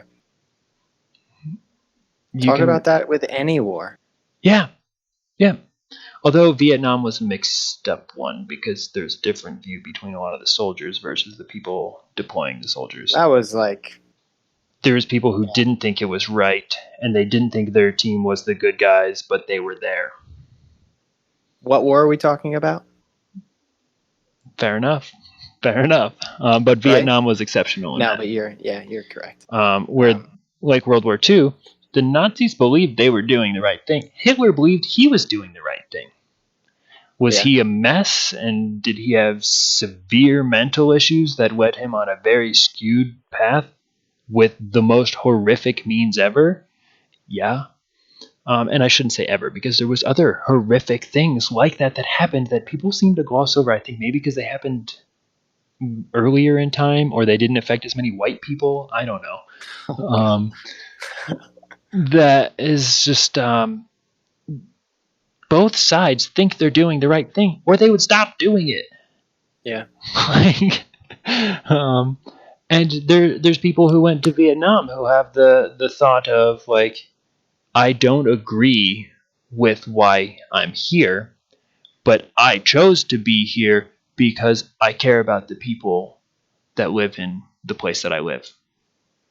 Do I think this is a justified war? No, but I'm going to support my country and the people that I care about. Yeah. That's a noble reason to go to war. And then you had people that wanted to prove themselves as a man, like, this is my rite of passage. And then you had people who believed it was a just war.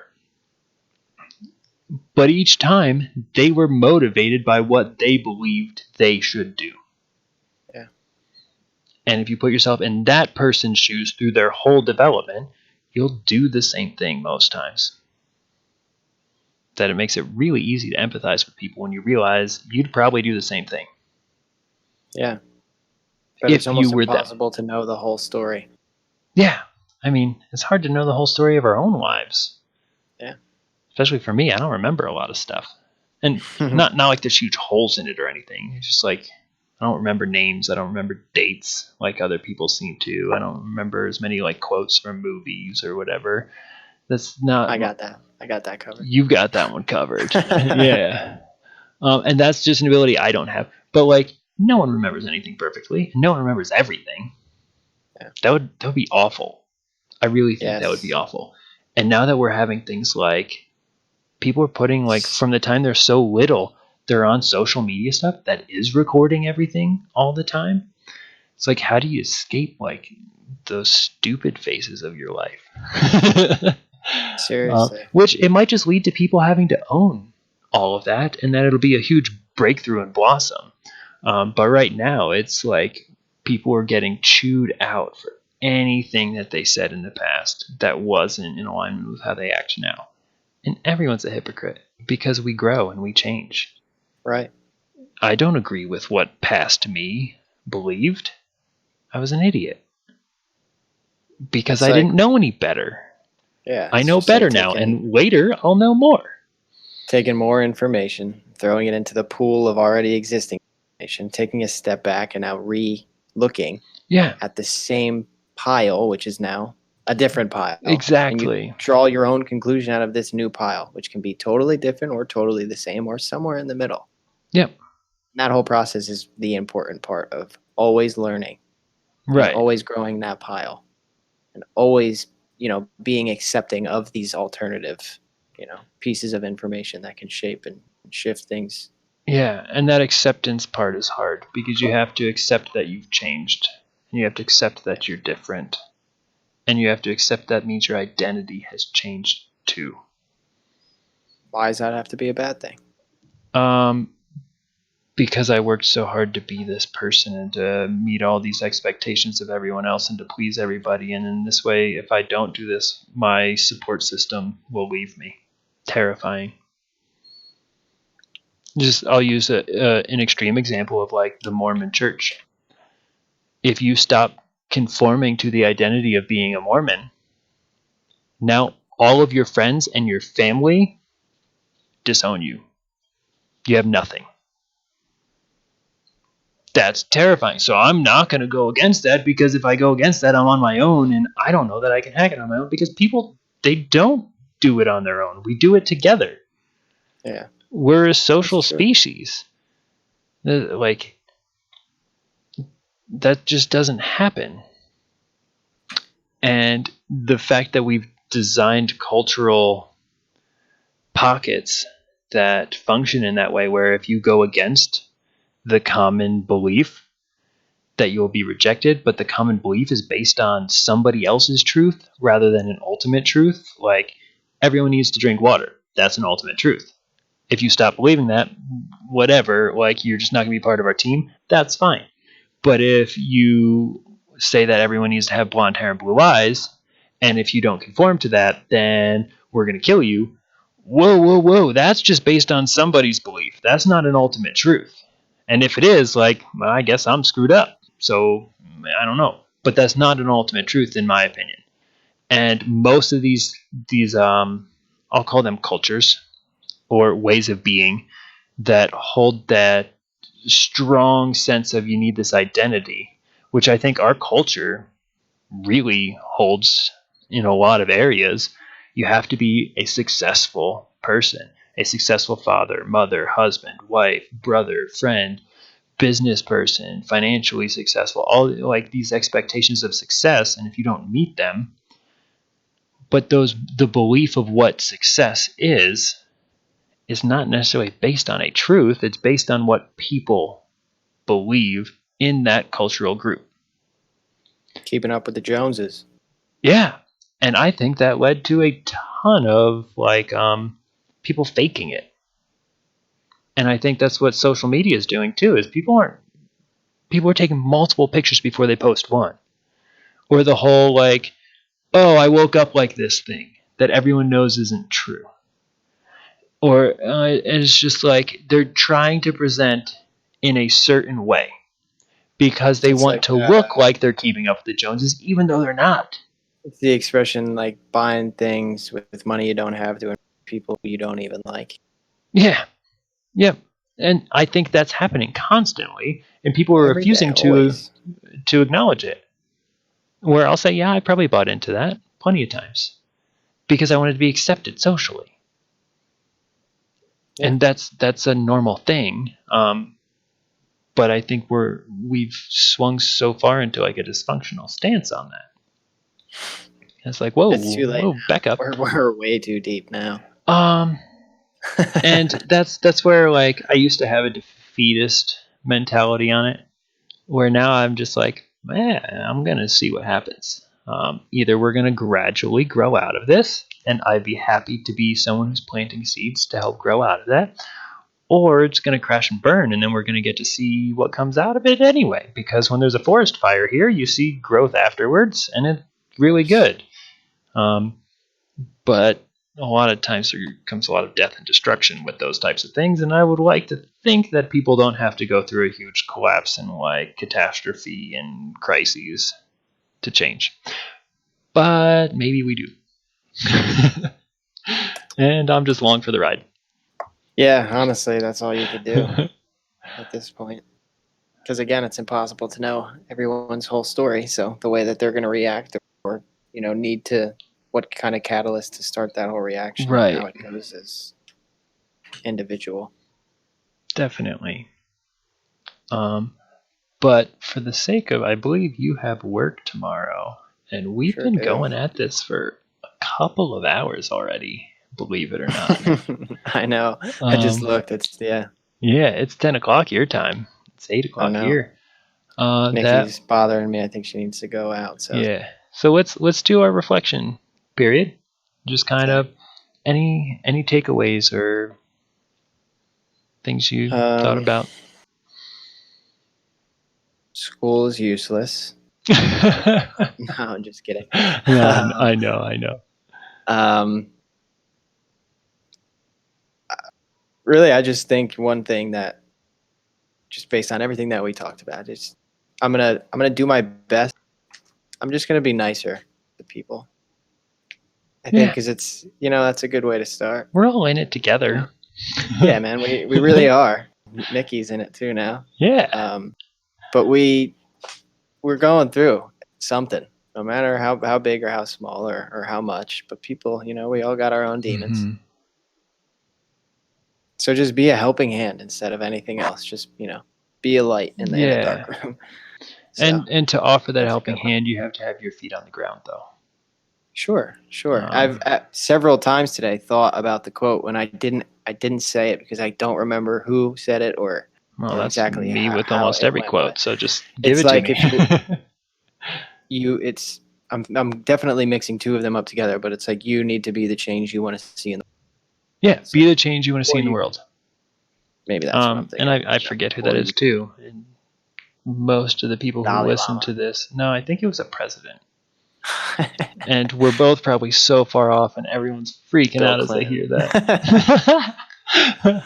And fine if it was. But Like, that's a anyway, good quote. the content stands true. Yeah, and there's a quote I think about all the time, a Mother Teresa quote, and I actually know it's her because this is a quote, one of the ones I hold the closest for my own life is, if you want to see positive change in the world, go home and love your family. Oh, wow. And it's, to me, that's had so much impact of like, stop going out and trying to save the world. And that's like, she got this like identity of that person who goes out to help others. And it's like, she's like, no, you just love the people around you. Like, stop leaving those around you to go save the world and just start loving everyone who's a part of your life. Spread love wherever you go. And it's like, oh, well, hippy dippy, this and that. It's like, no, just think about that. Wouldn't you want to be around people who love you and care about you and take care of you and that you love? Like, that sounds pretty good to everyone, I'm pretty sure. Yeah, for sure. And the people it doesn't sound good to weren't loved, so they're afraid of it, or they were loved in an inappropriate way, so that they like, that doesn't sound like a good thing because they don't have an accurate conception of what love is. But yeah, to be nice to people, to care about them, to put yourself in their shoes, to assume that they mean well, they're doing the best that they can. And another big reflection for me is kind of like you said, school's pointless or what it is. Like, I was definitely doing it because I was told to do it more than because I cared about it. College. Yeah, or just school in general. And I liked school. I'm one of those people who likes it, which I know is a minority, just like I'm someone who likes math, which I know is a minority. Um, and I still didn't do it for me most of the time. That to find worth in whatever you're doing and to find meaning in whatever you're doing. And if you can't find one, preferably both of those, change what you're doing. That is like, the school's not going away anytime soon. No. I think that's good, but I do think it could use some adjustments. I think the speaking just higher education, not even going to get into the like grade school and all of K that. through There's 12, obvious yeah. issues, right? So just with higher education, I think that there are today so many alternative options than going away to a 4-year school and racking up insurmountable debt that you will unlikely be able to pay off in right. a at all reasonable time. Just for anyone considering college, Especially for I a piece of paper that really doesn't mean it. sorry. It doesn't guarantee you anything, that's for It sure. guarantees nothing, but nothing is guaranteed. So fair enough.